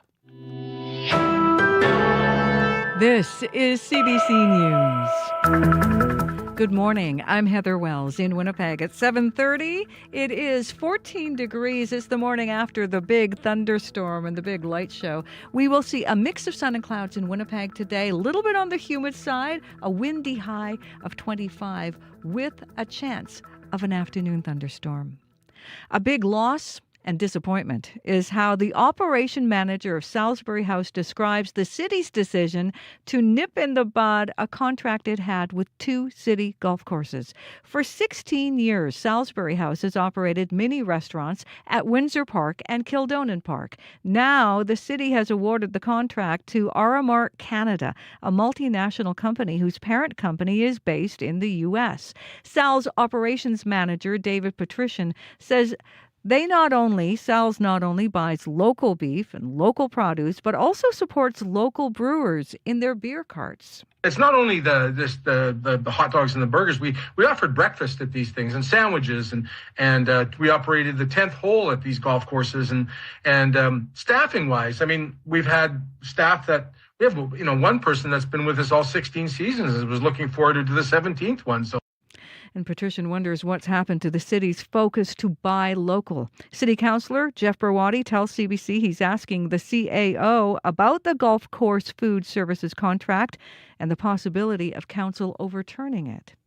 A police presence is impacting this morning's commute in Elmwood. Northbound Watt at Nairn is closed for now. Police aren't offering an indication of why they're on the scene or how long that intersection will be closed. Well, people are watching the skies in Peguis First Nation today. any rain could complicate matters as the Interlake community braces for flooding. The Fisher River spilled its banks yesterday, washing out at least 3 road crossings. Residents and volunteers have spent the past 2 weeks sandbagging and building dikes. Ian Bear is one of those workers. It is concerning, but it kind of feels like we're prepared this time. Like other times it comes so quick and fast we're not prepared, but it feels like we're prepared this time, I think. Lots of homes are sandbagged and lots of homes have everything they need. Bear says preparing for spring floods is a way of life on Peguis. He hopes his kids will see the day when the levels of government have come together to put permanent protection in place. And as people in Peguis and Fisher River get set for the major flood, those further south and east in Arborg are scrambling to sandbag. Justin Hoplock is the town's operations manager and says the Icelandic River is swelling. The rivers come up probably about 25 feet where it's supposed to be, and the ice has let go over the last couple days, and we're hoping it doesn't come up anymore. Hoplock says the Arbor Fire Department and Public Works employees are making sandbags. He says the river is supposed to crest on the weekend. Hoplock is confident the town's better prepared than 4 years ago when some homes in the area did flood. The city of Winnipeg is taking a towing company to court again. It accuses Tartan Towing of not submitting all the money it owes the city. The city contracted Tartan in 2019 to tow vehicles ordered by Winnipeg police to be moved. According to a statement of claim filed in the Court of King's Bench, Tartan was supposed to pay the city a cost recovery fee of $25 a tow. The city claims Tartan Towing isn't paying that fee and now owes more than $301,000. Now, the allegations have not been tested in court and no statement of defense has been filed. An outreach worker and housing coordinator in Steinbach says Manitoba should have adopted Clare's Law sooner. The legislation allows Manitobans at risk of domestic violence to access their partner's history of abuse. The law came into effect in Manitoba on March 1st. Saskatchewan adopted the law in 2020 and Alberta in 2021. Lisa Fast at Agape House says the law allows victims to make more informed choices. It's life-saving. When we're talking about domestic violence, we're talking about people's lives here, and anything that we can do to help people, be more aware of their choices and more informed of what they can do, we're doing what we can. The law is named after Claire Wood, murdered by a former partner in the UK in 2009, who had an undisclosed history of violence. A French immersion school in Sage Creek has a new name to honor the late senator, judge, and renowned lawyer Murray Sinclair. École Sage Creek Bonavista will now be called École Mijan Agijic, after Murray Sinclair's spirit name. His son, Nigon, says that is an honor. Dad spent his whole life going to every courtroom, boardroom, often living rooms, but he particularly loved classrooms. He loved spending time with young people. And so to have schools named after him, I think he would be very pleased and be very honored about that. An official naming ceremony will take place May 6th. The Winnipeg school isn't the only one being named after Sinclair. The junior high school in Sinclair's hometown of Selkirk will bear his English name, and a school in Ontario will also be named in Sinclair's honor. Murray Sinclair passed away in 2024. You can find the latest news updated throughout your day. Just head to cbc.ca/Manitoba. Thank you, Heather. Thank you. Well, speaking of schools, we just want to mention here that in Thompson, because of what you're about to hear in the weather about what's coming, the DSFM has said that École La Voie du Nord will be closed because of the snowstorm and the approaching weather they're expecting. We also have just talked to our reporter up in Flin Flon, Eric Westhaver, and we're going to talk to him actually after 8 o'clock on the show just about the weather system that's coming. He has confirmed for us that all schools in Flin Flon and Creighton are closed today as well. So all schools just on the Manitoba side here in Flin Flon closed today. But when you go up to Flin Flon, they always tell you we're right beside Saskatchewan. We see ourselves as one community. So I will mention Creighton as well. So we have very, very unusual and active weather. Abby's here to run it down. Yes, Marcy, for the central part, we're talking about a mix of freezing rain and heavy high ice build-up around the Par. And then if you come towards the Flin Flon area, we're looking at that winter storm. We're anticipating 10 millimeters of freezing rain, followed by 15 centimeters of snow to come to that part of the province. And towards the Thompson, Lynn Lake and Gillam area, we're talking about 30 to 50 centimeters of snow will fall from today through Saturday. Strong winds reaching 80 kilometers per hour. This is going to be causing a near zero visibility. So I would advise you to take it easy if you're going to be on the road. But for the southern part of the province, we still remain warm with highs in the range of the 20s. Winnipeg, we're looking at a mix of sun and clouds today. There's a slim chance of afternoon thunderstorms. Currently 14 degrees in the city. Cloudy outside. Temperature is going to be staying around 14 for most of the day before we get to our daily high of 25. Similar conditions across the south.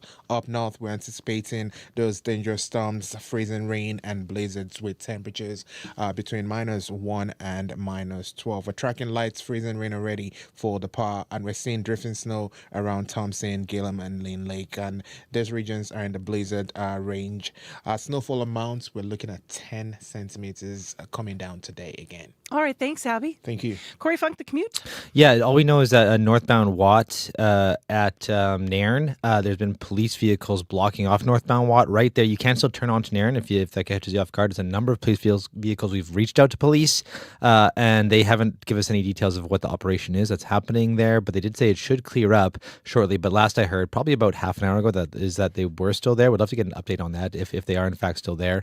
Maybe causing some backups for folks. Northbound Watt at Nairn. If you do see anything else going on, though, you can give me a call on the CBC commuter line. That number 204-788-3093. Now, we're talking about today's warm weather in Winnipeg, but yesterday was sort of the start of it, right? Where we had this just incredible day. And you actually headed out to take advantage of it. Yeah, I went out there yesterday morning thinking there's maybe a couple people out there. To Shooters. To Shooters. It was packed. Lots of people golfing. And you know what was funny, Marcia? Actually, I went and I was trying to get people to come talk to me. And I had at least one person who was like, I would love to talk to you, but I've called in sick today. So I can't go on camera. The golf flu, yeah. Yeah, the golf flu. Happens. It happens. But there were some people who were willing to talk to me and have us actually film their golf shots, which was nice of them. And here's what they had to say. I'm Melissa Birdie. Okay, what brought you out today? It's a gorgeous day and I don't have to work today. And so it's an awesome first day out in the sun and some friends coming. It's a great day for a round of golf. How does it feel just to be out in the sun after, especially this winter? I've been waiting for it for a month, I feel like. It's awesome. How rusty do you think you're going to be today? I've done a few rounds of virtual golf, so hopefully it's not horrible, but it's probably not going to be great. But it'll be awesome to be with friends in the sun outside. My name is Evan Biber. Okay. Well, what brought you out today? Hang out with some buddies, enjoy the good weather finally, and yeah, play some golf. Okay. And how rusty are you feeling after hitting a few balls already? Already kind of sore. Definitely got to warm back up before getting back into the season, but I think it'll be a lot of fun. Are you just hitting the drive, like the driving range today, or you got to go out on the course? Just hitting the driving range so far today, just to break the rust, get back into it, but soon we'll definitely be out on the course again. Okay. And just what does it feel like just to be actually out, especially after this winter we've had? After the winter we've had, it's just fantastic to feel the sun again, to not have to be inside or worry about a quick winter storm, so it's amazing.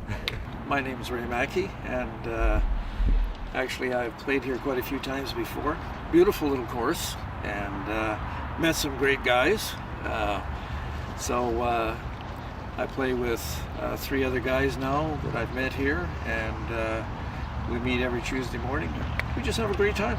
Is this your first time out in the season? First time out, yes. Okay. Yeah. How does it feel? Actually, it feels great. We came because they said first come, first serve. I guess that was the first day. This is the second day, so everybody's already got reservations. So we're going to get a little practice time in before we can get on. So, okay. But that's all right. Maybe not a bad thing. How rusty are you? Oh, very rusty. Okay. Very rusty. Yes. But it's just nice to get out, and it's great just playing with the guys. I'm here with 2 other friends of mine, and so we're just looking forward to get out, enjoying the season. Yeah. Do you find like you atrophy quite a bit over the winter in terms of skills? Oh yeah. Yeah, it always takes a few games just to kind of loosen up and start hitting that ball solid again. If I ever did hit it solid. Really? I mean, was it like just, it's almost for me, I find when I come out here and you just see a bunch of people outside doing something, it almost seems like a novel thing. Like you forget that that's a thing you can do. What's it like even just, seeing a place like this so busy, people getting out and about, you almost forget that that's a thing. Exactly. Like I'm actually quite surprised, for the middle of the week and how many people are here this morning, which is really nice to see. I mean, I think people have had enough of the long winter and they're just looking forward to getting out and enjoying the sunshine and having a little fun. Full disclosure, we actually approached at least one guy who said, sorry, I can't talk because I called in sick today. So I imagine that might be the case for a few folks. So. But something, it's a good sacrifice to make, right? Worthwhile. I might do that too, actually. Let's see. Okay, well, thanks for chatting. Well, yeah, thank you, and hope you guys have a great day. Yeah, thank you. I think a lot of people had a great day, like those golfers out talking to Corey yesterday at Shooter's Family Golf Course on North Main. I think they take special pride in being one of the first spots open in Winnipeg, right? At least one golfer, as we mentioned, declined to talk, had the golf flu. The city of Winnipeg says golf course is officially open for the season starting on Saturday, this Saturday. So golfers can book tee times for the Canoe Club, Crescent Drive, Kildonan Park, and Windsor Park golf courses online. You can phone pro shops as well. And if you're a golfer, you know that. Or you can call 311. It is 7:43 a.m. on CBC. I'm Marcy Marcusa. You're with 89.3 FM, 990 a.m. on the app or on YouTube. And if you are watching, you're about to see that the mayor is here and has been sitting, listening in. Scott Gillingham here for our regular monthly interview. Good morning to you. Good morning, Marcy. Good to see people out on the golf course again. It is. Now let's talk about what they're going to be eating because, as you know, obviously, and people might have heard this morning in the news, let's talk about Salisbury House. So Sal's is losing the contract to feed people at Kildonan Park and Windsor Park golf courses. You've awarded the contract to an American company called Aramark. We actually heard from David Patrician from Sal's operations yesterday, and he said this.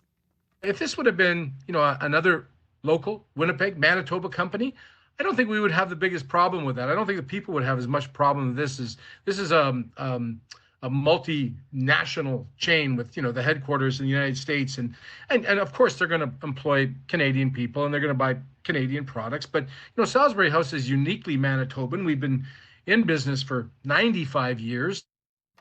Now, Councillor Jeff Berwadi said he intends to go to the CAO about this and ask council to overturn it. Russ Wyatt, other councillor, is calling for you, Mayor, to kill the contract and bring back Sal's. What are you considering and why has this happened? First of all, yeah, we are looking into the matter for sure. But I think it's important to understand that we work hard to have processes that are fair. And so it's the public service that puts out the RFP opportunities, the bid process. Any company can bid on the work, and in this case, the food supply for the golf courses. And so there's a bidding process. That process played out. It's done by the public service, not by council. There's a scoring matrix that's put in place. And Aramark Canada, I think it's important. Yes, it's a U.S.-based company, but there is a Aramark Canada, which employs I think 13,000 Canadians across this nation. Won the bid. They also won the bid for some of the contracts for hospitals as well. But we are looking into the matter. So looking into the matter in sort of this in a solitary way. That's not a great word to use, but I mean just in this matter that it could be overturned, or looking into whether or not local bids should carry more weight in the process. That you would change the actual structure of how proposals come in. Yeah, so the City of Winnipeg we do our work. We're governed by provincial and federal trade agreements. So we have to comply with those trade agreements. And I think what's important is, as we across this nation fight against Trump's tariffs, we want to make sure that Canadian companies can bid, in one another's provinces. For example, we wouldn't want to do anything at the City of Winnipeg, or I wouldn't want to see us do anything at the City of Winnipeg that would prohibit a Winnipeg company from bidding on work in Regina or Calgary. And so there are provincial and territorial trade agreements that we comply with, and we cannot, under those trade agreements, give preferential treatment to local companies. Could you, if they changed, though, would you like to see those agreements changed, like just a la what happened here, which would mean Sal's would have a shot? Yeah, I at a time like this, when we are fighting Trump's tariffs, I think having the federal, provincial regulators that establish those trade agreements look at those agreements to see what could change to allow us to maybe at times give preferential treatment to local companies or give them a higher score in the matrix that we look at, I'd be glad to see that. So that's why I say we're looking into this matter right now, and hopefully more to come in the coming hours and days here. And just last for clarity, could the decision be reversed then on this issue? That's one of the things we're looking into. Could we reverse the decision? What would the penalties be? Would we be opening ourselves up and the people of Winnipeg up to litigation? Because the contract's been awarded. Absolutely, because the contract's been awarded and it's been done fairly and it's been done. We played by the rules. According to your We process. did this according to the provincial territorial rules, trade agreements. So we have to be. I know there's an emotional response to this. I get it. I believe me, I get it. I enjoy Sal's food, but we have to make sure that we are complying with the rules and doing things fairly.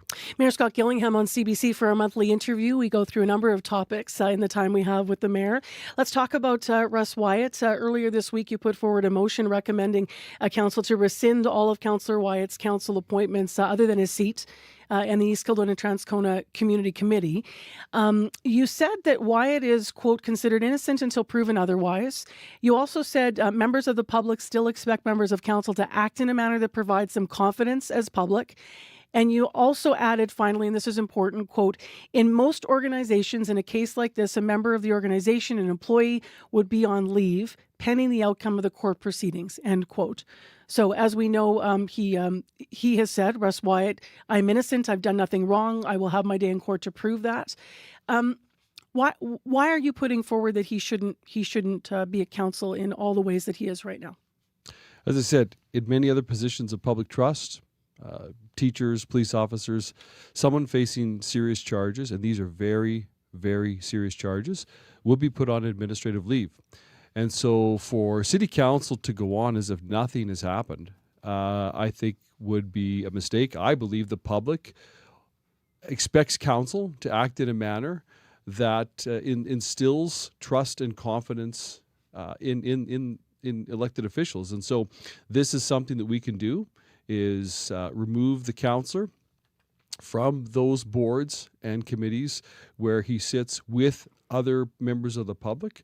And so that's my motion. And I at the outset, when these charges came to light, my advice, my recommendation was that the councillor step away and deal with these matters. And I maintain that position.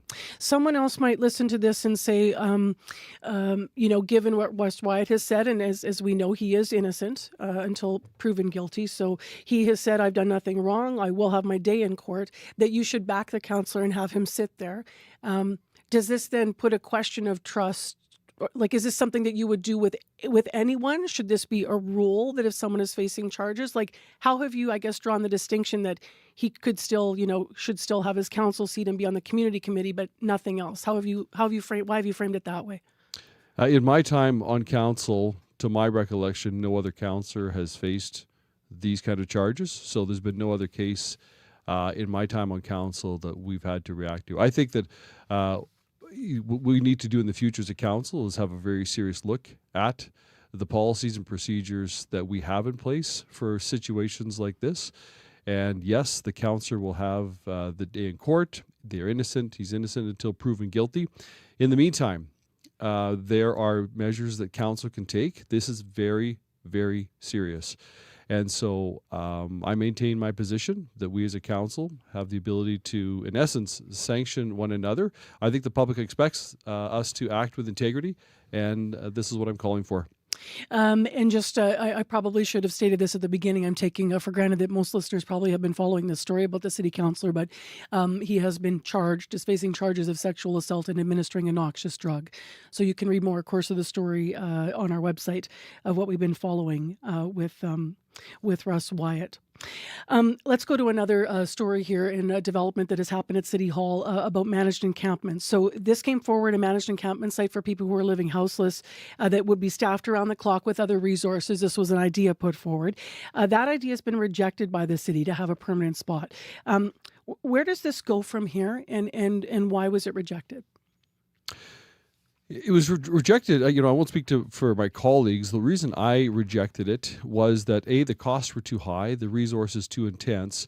When we already have plans and work that's happening, the city's working in partnership with the province of Manitoba on the Your Way Home strategy. The city also has an encampment protocol whereby we have been able to decommission 20 encampments and get people into housing in partnership with our frontline service providers. So we're putting a lot of time, energy, and resources into those initiatives already. Really, for a managed encampment site, I think to work, the provincial government would have to be on board, and their focus right now, and I support that, is on the Your Way Home strategy. What direction is the city looking to take now then? What happens next if a management encampment's been turned down? Just you continue to follow Your Way Home and such, or will you be looking at other possibilities, I guess? Well, I'm always open to possibilities to help address homelessness, but we are working, as I said, with the Your Way Home strategy. But when it comes to encampments, the City of Winnipeg's encampment protocol that we've enacted and started in November. Since November, as I said, we have decommissioned 20 encampments. Our bylaw officers have made over 200 site visits to encampments. We've posted 185 signs to tell people you can't camp here anymore. There's 60 other encampments that we have cleaned up on a regular basis. I mean, there's still some people living in there.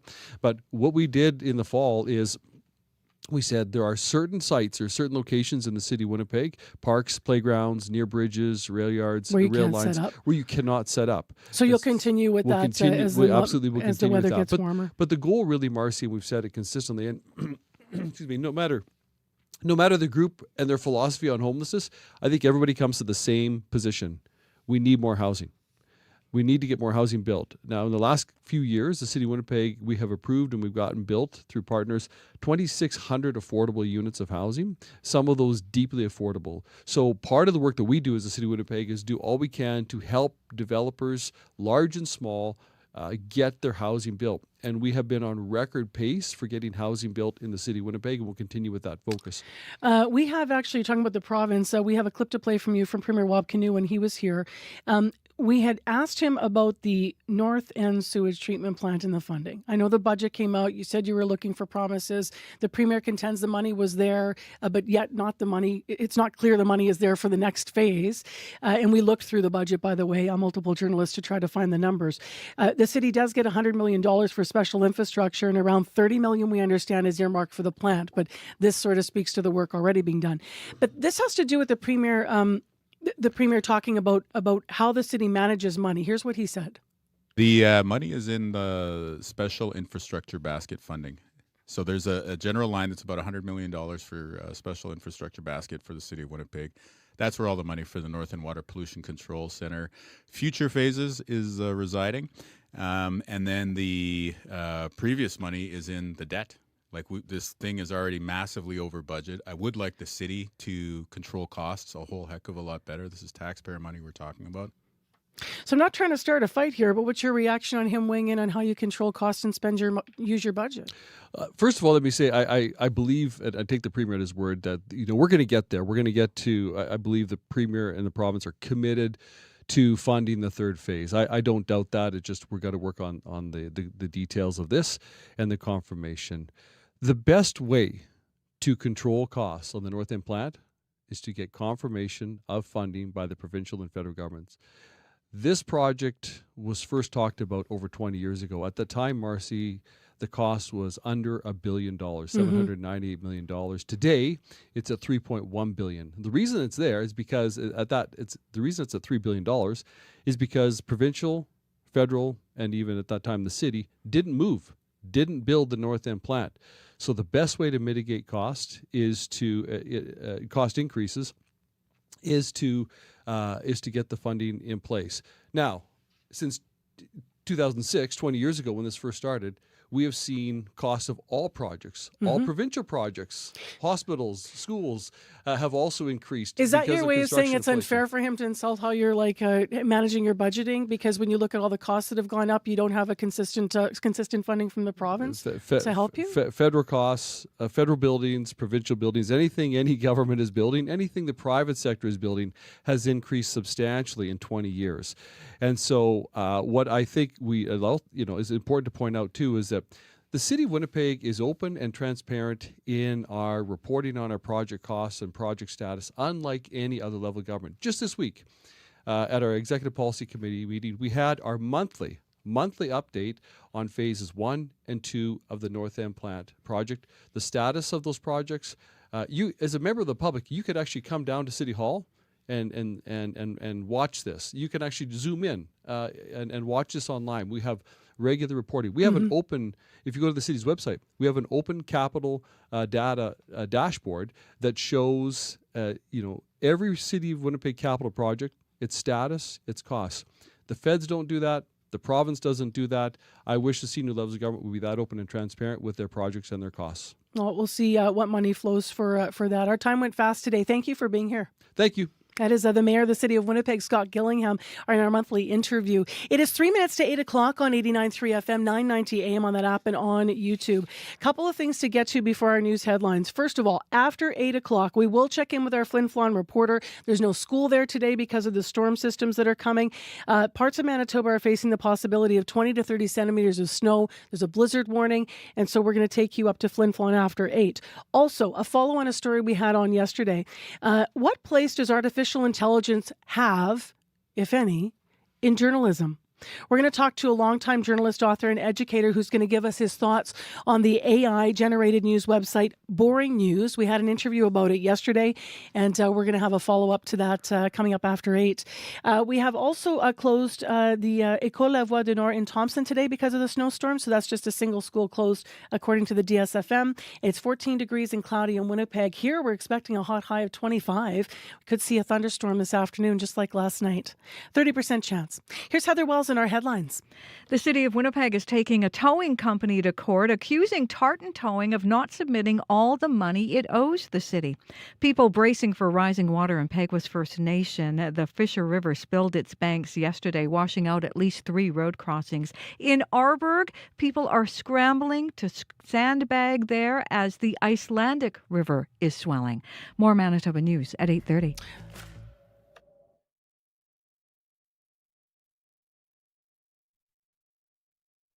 On cue. You might know Jean Yoon as the mom on the hit show Kim's Convenience. You want the vacation? No. Never been to Italy. But decades before her big break, Jean was an up-and-coming actor fighting to be seen. That was the reality for Asian Canadian actors in the 80s and 90s. Jean will be here to talk about her pioneering early days. Q with Tom Power. This morning at 10:30 in Newfoundland. And on CBC Listen or wherever you get your podcasts. The CBC News is next. Coming up in half an hour, it's The Current with Matt Galloway. Canada is getting set for upcoming trade negotiations with the United States, and the Prime Minister has put together a new advisory committee to focus on Canada-U.S. economic relations. Liberals, Conservatives, business people, and more. We'll speak with some of those coming up on The Current. This is World Report. Good morning, I'm John Northcott. A second round of talks between Israel and Lebanon is set to start today in Washington. Ambassadors from both countries are meeting to try to extend a fragile 10-day ceasefire. But back in Lebanon, the truce is under extreme pressure.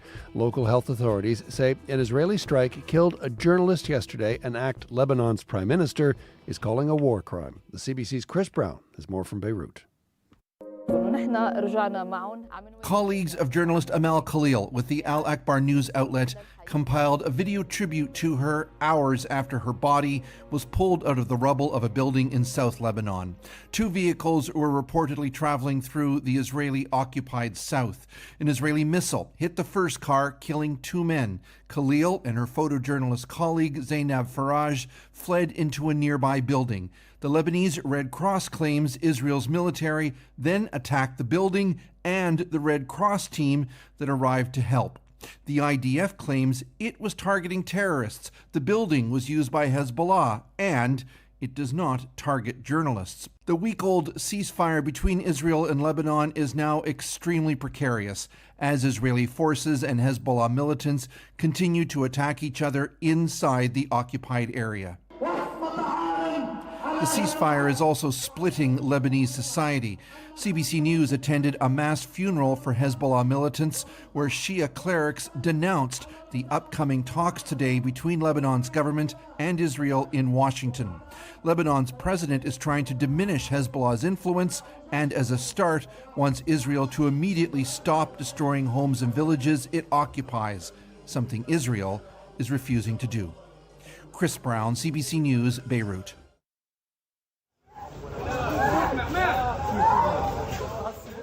Families in northern Gaza are mourning 5 people killed in an Israeli drone strike, including 3 children.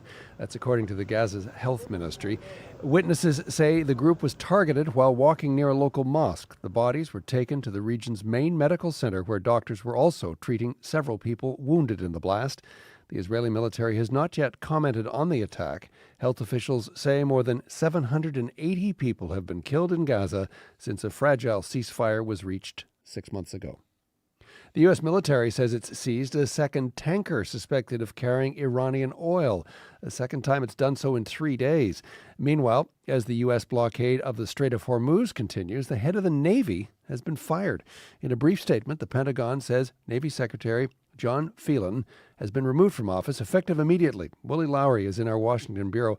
So, Willie, what more do we know about this firing? Well, first, John, that it's somewhat unexpected, and the Pentagon gave no official reasoning for it. But several U.S. media outlets are reporting that it comes after John Phelan clashed with other senior Pentagon officials, including Secretary of Defense Pete Hegseth. As Secretary of the Navy, Phelan was tasked with leading the organization's shipbuilding efforts. Some in the Pentagon were frustrated that Phelan was not progressing quickly enough on that front. Phelan had no previous military experience, but did have a close relationship with President Donald Trump and was a major donor to the 2024 campaign. His departure is unlikely to affect current operations, but of course it comes as the U.S. Navy is actively engaged in a blockade of Iranian ports. Phelan's just the latest Pentagon official to lose their job in recent weeks. Tell us more about that, Willie. That's right. Hegseth has removed several high-ranking Pentagon officials recently as he cements his power over the U.S. military. Earlier this month, General Randy George, Army Chief of Staff, was dismissed. George had served in the position since 2023 and had bipartisan support. General David Hodney and Major General William Green had also recently been removed. And last summer, Hegseth fired Lieutenant General Jeff Cruz as director of the Defense Intelligence Agency. Willie Lowry in our Washington bureau. Thanks, Willie. My pleasure. In India, violent clashes between rival parties are marring the state election in West Bengal. Party workers smash vehicles used by their opponents. There's also claims that some kind of bomb targeted a local candidate.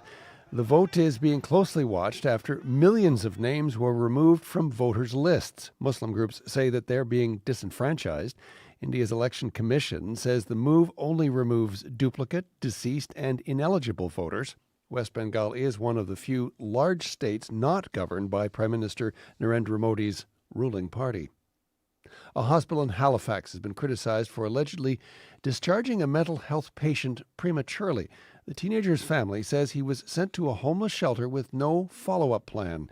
The CBC's Selena Alders has the story. On the outside, always looking in, will I?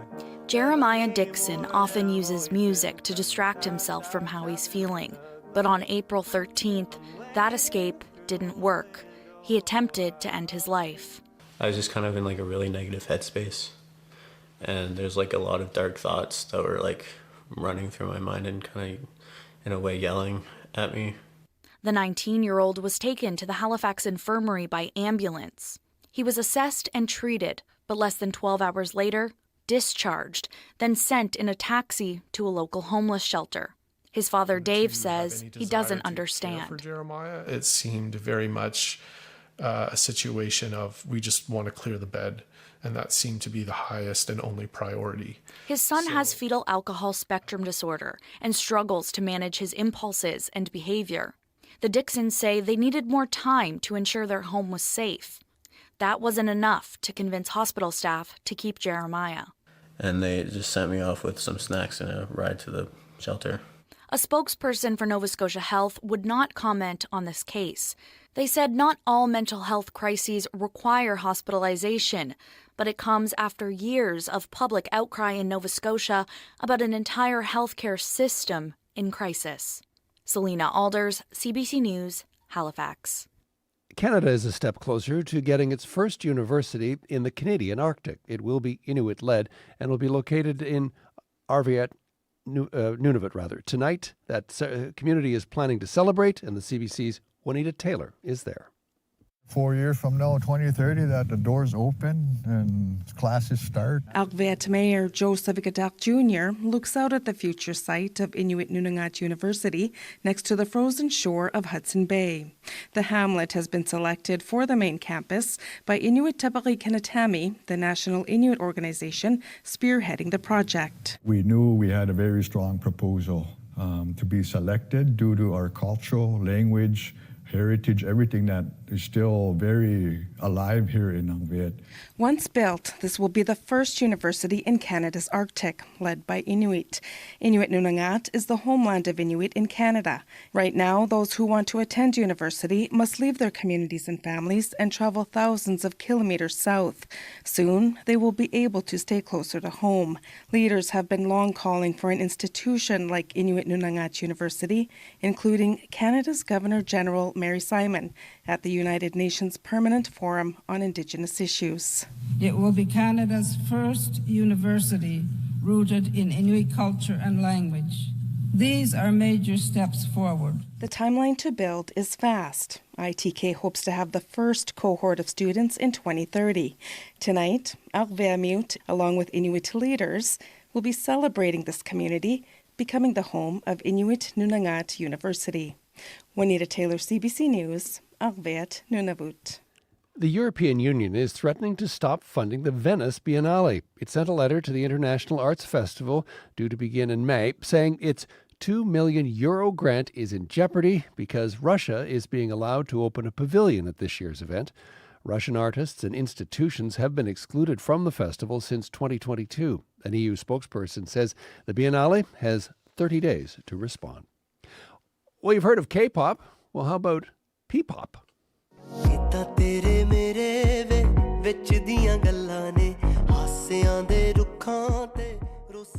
Punjabi pop is having a moment in this country. Diljit Dosanjh kicks off the Canadian leg of his Aura World Tour in Vancouver tonight. In 2024, he became the first Indian artist to sell out BC Place, and tonight he aims to do it again. Dosanjh isn't the only Punjabi star with shows at some of Canada's biggest musical venues. Juno Award winner Karan Aujla is launching his own tour on May the 2nd. Live Nation says he is the first Punjabi artist to do 2 nights at Scotiabank Arena in Toronto and 2 nights at Rogers Arena in Vancouver. And that is the latest national and international news from World Report. I'm John Northcott. This is CBC News.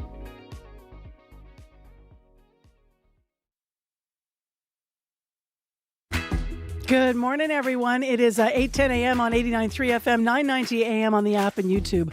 Well, you might have to check the calendar because it's April 23rd, but southern Manitoba last night felt like July.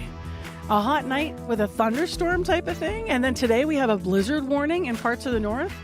We're going to take you to Flin Flon this half hour. There, our reporter is based, Eric Westhaver. He's going to tell us how all schools are closed in advance of what is coming. 20 to 30 centimeters of snow is expected over some parts of the north, so stay tuned for that. It's just really a wild day when it comes to our weather. Also, this half hour on Information Radio, we have a follow-up on a story we brought you yesterday. What place does artificial intelligence, if any, have in journalism? We're going to talk to longtime award-winning journalist, author, and educator Cecil Rosner. He's going to give us thoughts on AI-generated news and the website Boring News, which we had an interview about yesterday, which is led by a Winnipeg tech company and covers a number of Manitoba communities. So stay tuned for that. That's coming up. Right now, 8:11 is the time, and Heather Wells is in with our real news headlines. Good morning. Good morning. Well, the operations manager of Salisbury House says he's disappointed the city decided to award its food services contract for 2 golf courses to Aramark Canada. David Patrician says Sal's has operated mini restaurants at Windsor Park and Kildonan Park for 16 years. He wonders what happened to buying local. Mayor Scott Gillingham telling Information Radio just this past hour, the city is bound by federal and provincial trade agreements and can't give preference to local companies. Still, he says he's willing to look into the possibility of having those rules changed, so we'll hear more coming up. As well, an outreach worker and housing coordinator in Steinbach says Manitoba should have adopted Clare's Law sooner. That legislation allows Manitobans at risk of domestic violence to access their partner's history of abuse. More on that coming up in our next local news at 8:30. All right. Thanks, Heather. Thank you. Abby Adiemi's here to make sense of our forecast today. Good luck. Yeah, Marcy, more like this major spring storm bringing those dangerous freezing rain and blizzard towards the northern parts of the province. And here down south, we are enjoying this, I'll call it more like well-deserved early summer Totally for the early southern summer. part of the province. But if you look at conditions in the central parts of the province, we're seeing those warnings for heavy ice and, of course, mixed with rain. And we're looking at up to 50 centimeters of snow once the system moves through in that region. For Winnipeg right now, we're still getting this mostly mix of cloudy skies in there. The sun just breaking through in between. Morning temperatures near 15 degrees. We're warming up to 25. Expect some breezy conditions from the southeast as it's going to be gusting all the way to 50 later, and a slight chance of afternoon thunderstorms. We cool to 2 degrees later. We're already seeing more like this freezing rain and thunderstorm really impacting the Flin Flon area, so we'll definitely hear more about that later. But right now, Winnipeg, we are at 13, warming to 23. All right. Thanks very much, Abby. Thank you. Let's get into the traffic situation. Corey's going to pop back in a minute. He's just on the phone. But we can tell you that Tiffany called the commuter line earlier. She said police have closed off northbound Watt at Nairn completely. Now, you can still turn onto Nairn. We reached out to police. They didn't offer any other details yet on what's happening. Kim called as well, though. She said lights are flashing red at Birds Hill Road and Highway 59 right now, but backups aren't too bad so far. And then we have a car on fire, or at least we had a car on fire, Corey. Yes, Shelley called. She said southbound McPhillips, just before Leela. Car on fire. It's actually in a parking lot right off there, but there's so much smoke pouring onto the street that it's actually causing visibility issues and cars are slowing down. So southbound McPhillips, slow going because of that car that was on fire. Got that call about 10 minutes or so ago from Shelley. And also just got off the phone there. You heard the ring in there. Jeff with the G called. He said eastbound Notre Dame, there's a stalled car in the middle lane just right around Arlington there. So thanks for that call there, Jeff. If you see anything else going on, give us a call. I'd love to get an update, particularly as Marcy, you mentioned, on Watt Street. Police say it's actually closed, Watt Street, from Talbot to Nairn due to that operation there. We haven't got any details. We've reached out to police but haven't heard anything yet. But if you do see anything else going on, you can give us a call on the CBC commuter line. That number, 204-788-3093.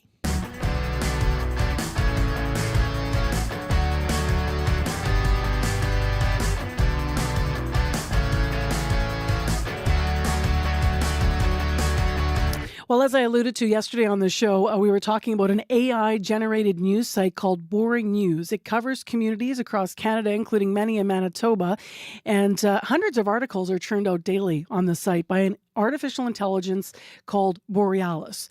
And then they're proofread and published by a small human team, so people look at that. The website's creator, Emma Kelly, told us the intention is to fill in the gaps.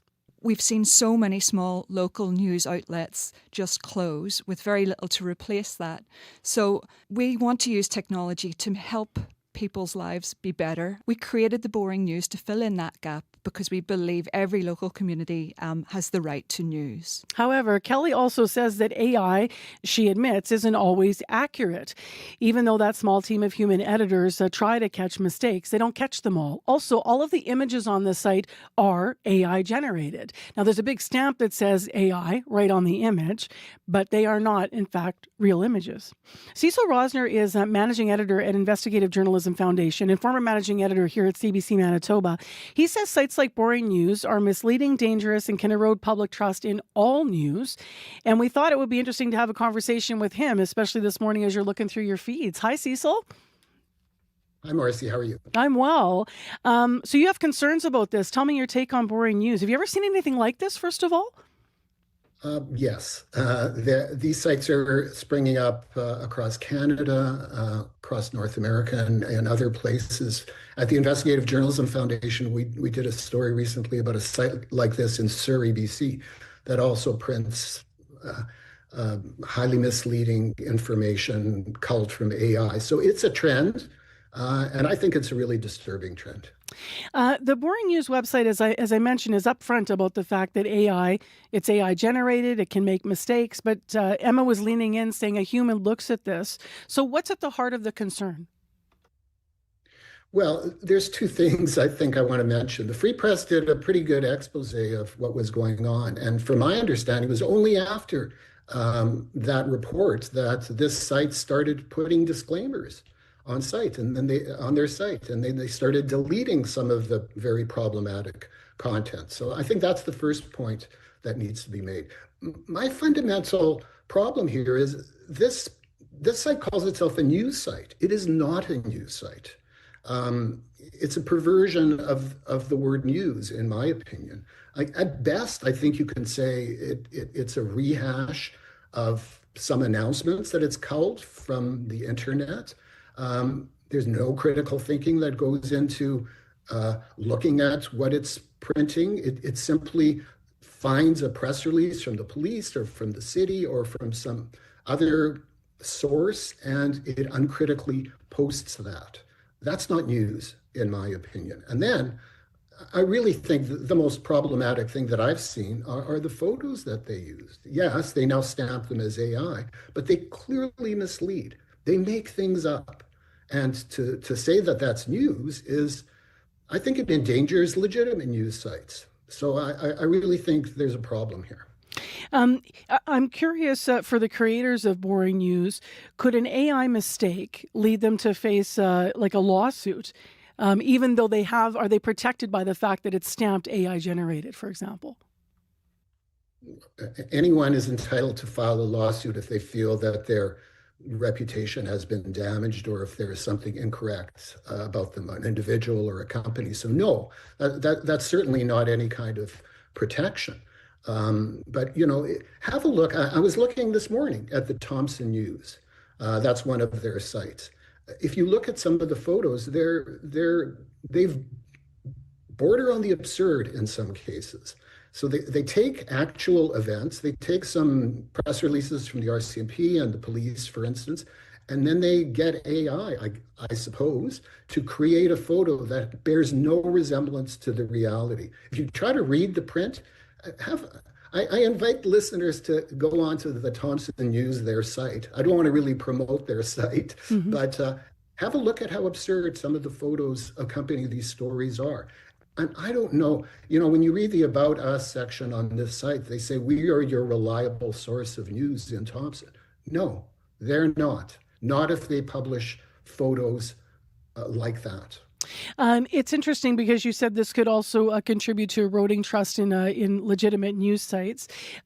Yesterday, Emma Kelly maintained that the stories are based on facts. She continued to say that, collected from original sources.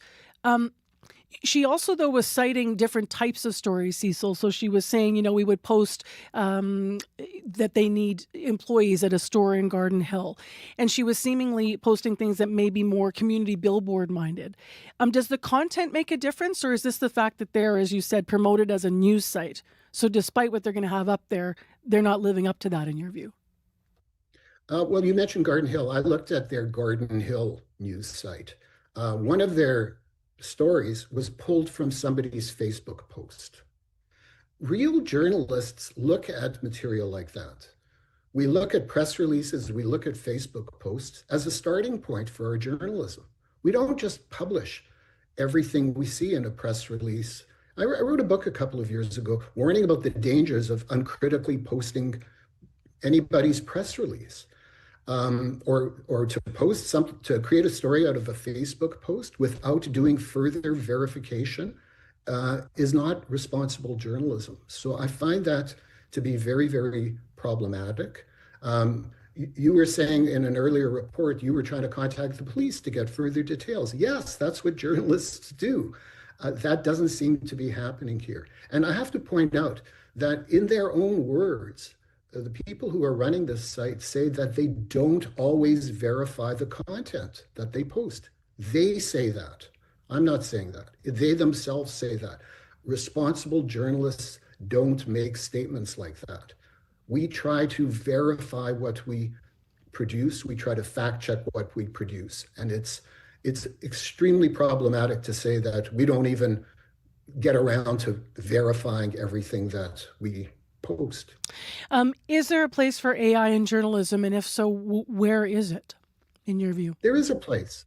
Totally, there is a place. It's a tool, like many other tools. It's developing rapidly. We, at the Investigative Journalism Foundation, we're using AI for research purposes.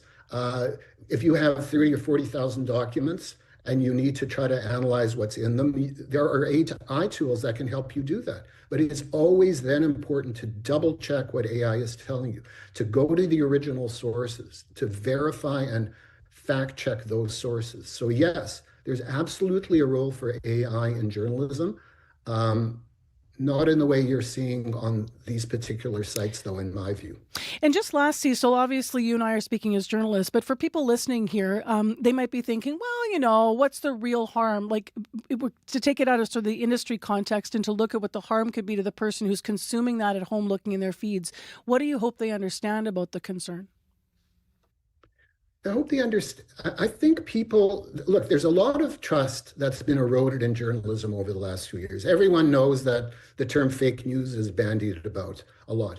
I think people look to anyone can go to Facebook, anyone can go to the feed of a police department to read what their news releases are. You can do that already.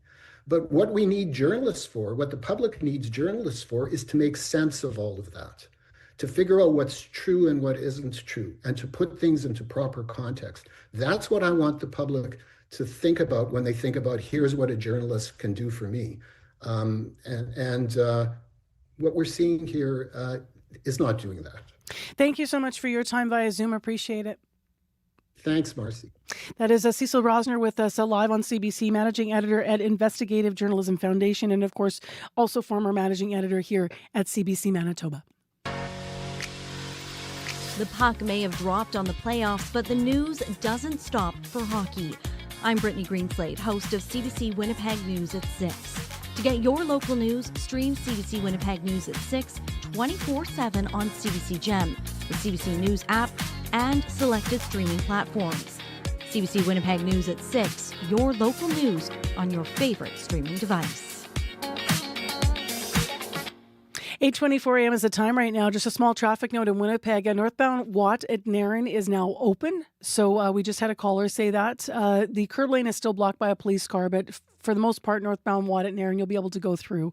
788-3093 is where you can reach us. Mostly cloudy in Winnipeg, 13 degrees. We're going to have a high of 25, but what a different story we have up north.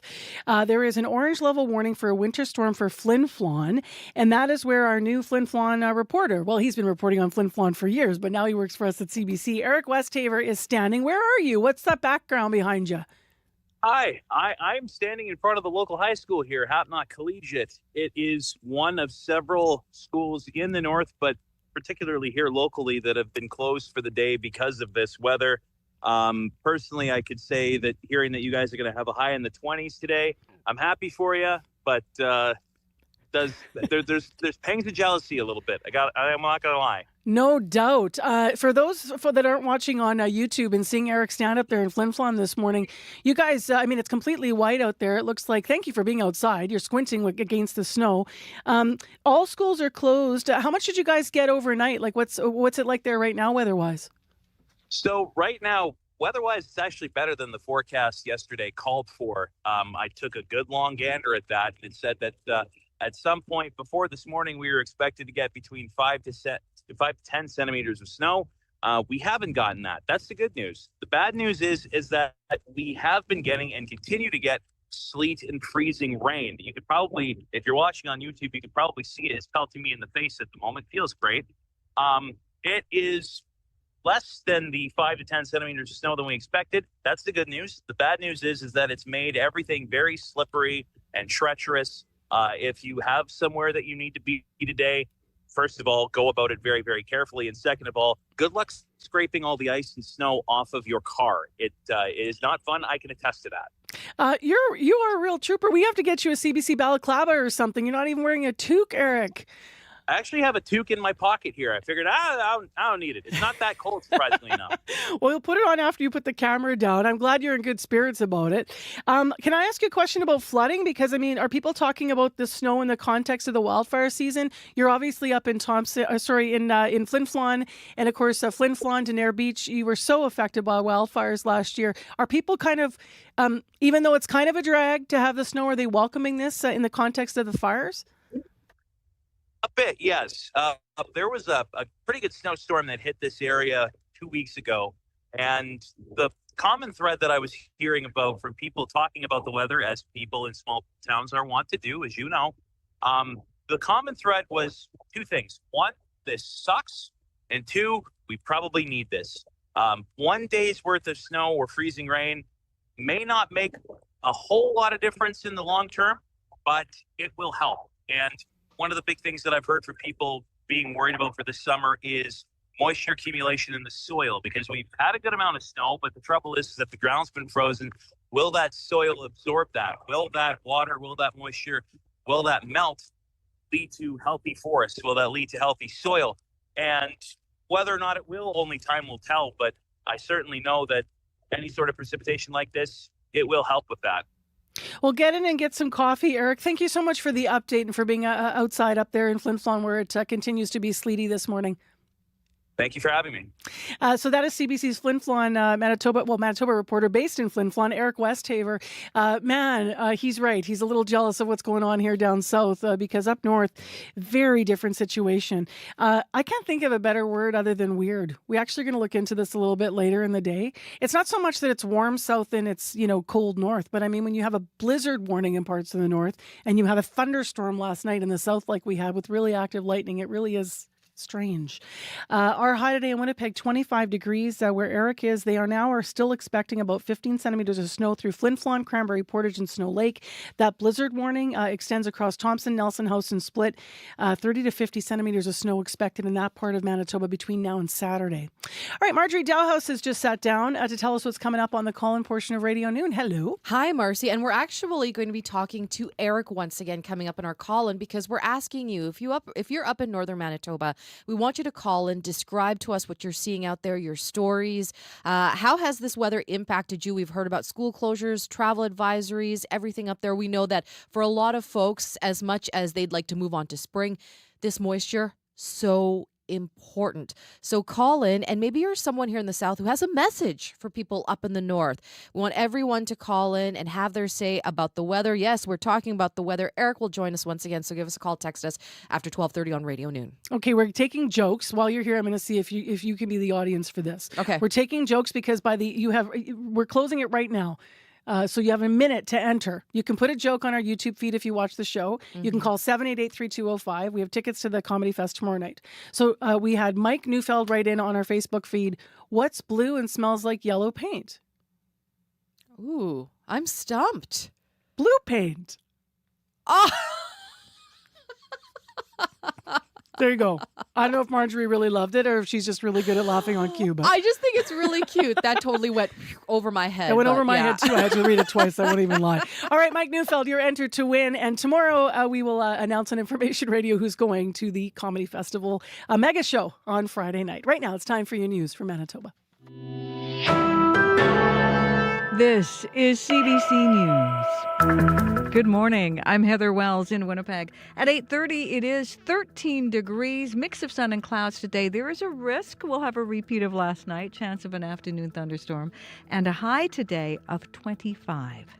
He calls it a slap in the face. The operations manager of Salisbury House says he's disappointed the city decided to award its food services contract for 2 golf courses to Aramark Canada. David Patrician says Sal's has operated mini restaurants at Windsor Park and Kildonan Park for 16 years. He wonders what's happened to the focus of buying local. If this would have been, another local, Winnipeg, Manitoba company, I don't think we would have the biggest problem with that. I don't think the people would have as much problem with this. This is a multinational chain with, the headquarters in the United States. Patrician says Sal supports local producers and brewers in restaurants and on golf course. Mayor Scott Gillingham tells CBC this morning the city is bound by federal and provincial trade agreements and can't give preference to local companies. Still, he says he's willing to look into the possibility of having the rules changed. People will be watching the skies in Peguis First Nation today. Any rain could complicate matters as the community braces for flooding. The Fisher River spilled its banks yesterday, washing out at least 3 road crossings. Residents and volunteers have spent the past 2 weeks sandbagging, building dikes. Ian Bear is one of those workers. It is concerning, but it kind of feels like we're prepared this time. Like other times it comes so quick and fast we're not prepared, but it feels like we're prepared this time, I think. Lots of homes are sandbagged and lots of homes have everything they need. Bear says preparing for spring floods is a way of life on Peguis. As people in Peguis and Fisher River prepare, further south and east in Arborg, they are scrambling to sandbag. The town's operation manager, Justin Hoplock, says the Icelandic River is swelling. The river's come up probably about 25 feet where it's supposed to be, and the ice has let go over the last couple days. We're hoping it doesn't come up anymore. Hoplock says the there's some Arborg Fire houses at Department and risk Public of flooding Works. if it does come up anymore. Hoplock says the Arborg Fire Department and Public Works employees are making sandbags. The river is supposed to crest on the weekend. An outreach worker and housing coordinator in Steinbach says Manitoba should have adopted Clare's Law sooner. That legislation allows Manitobans at risk of domestic violence to access their partner's history of abuse. It came into effect in Manitoba March 1st. Saskatchewan adopted the law in 2020, Alberta in 2021. Lisa Fast at Agape House says the law allows victims to make informed choices. It's life-saving. When we're talking about domestic violence, we're talking about people's lives here, and anything that we can do to help people, be more aware of their choices and more informed of what they can do, we're doing what we can. The law is named after Claire Wood, murdered by a former partner in the UK in 2009 who had an undisclosed history of violence. The city of Winnipeg is taking a towing company to court. It accuses Tartan Towing of not submitting all the money it owes the city. The city contracted Tartan in 2019 to tow vehicles ordered moved by Winnipeg police. According to a statement of claim filed in Court of King's Bench, Tartan was supposed to pay the city a cost recovery fee, $25 a tow. The city claims Tartan Towing is not paying that fee and now owes more than $301,000. The allegations have not been tested in court and no statement of defense has been filed. Manitobans worried by the state of democracy gathered yesterday at the legislature. About 30 people took part in a forum discussing ways to protect our democracy in Manitoba and beyond. Civility was one of the main topics. John Weens, a former education dean at the University of Manitoba, calls the state of decorum in the provincial legislature fairly despicable. People know better. And I think that what happens in here is it's become part of the norm, that people get caught up in the moment and they see it as, I not only have to take a different position, but I actually have to make the other person look bad at the same time. The forum was hosted by the Association of Former Manitoba MLAs who hope to come up with a strategy to improve democracy at home. Well, with temperatures finally warming up, Winnipeggers are starting to shake the rust off their golf swings. Melissa Birdie was hitting balls at Shooter's Family Golf Course yesterday. Great day for a round of golf. Been waiting for it for a month, I feel like. It's awesome. Ray Mackey is a regular at Shooter's. People have had enough of the long winter and they're just looking forward to getting out and enjoying the sunshine and having a little fun.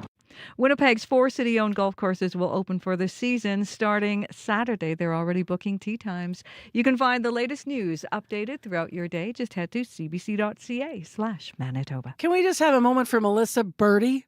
I know. Come on. Great name for a golfer. Right? If only we found someone whose last name was Hole in One. Thank you. Well, I Heather. hope Melissa gets a lot of birdies. Full on. She'll have a good day to do it today, as long as the rain holds off. Abby is going to tell us about that in a moment. Thank you, Heather.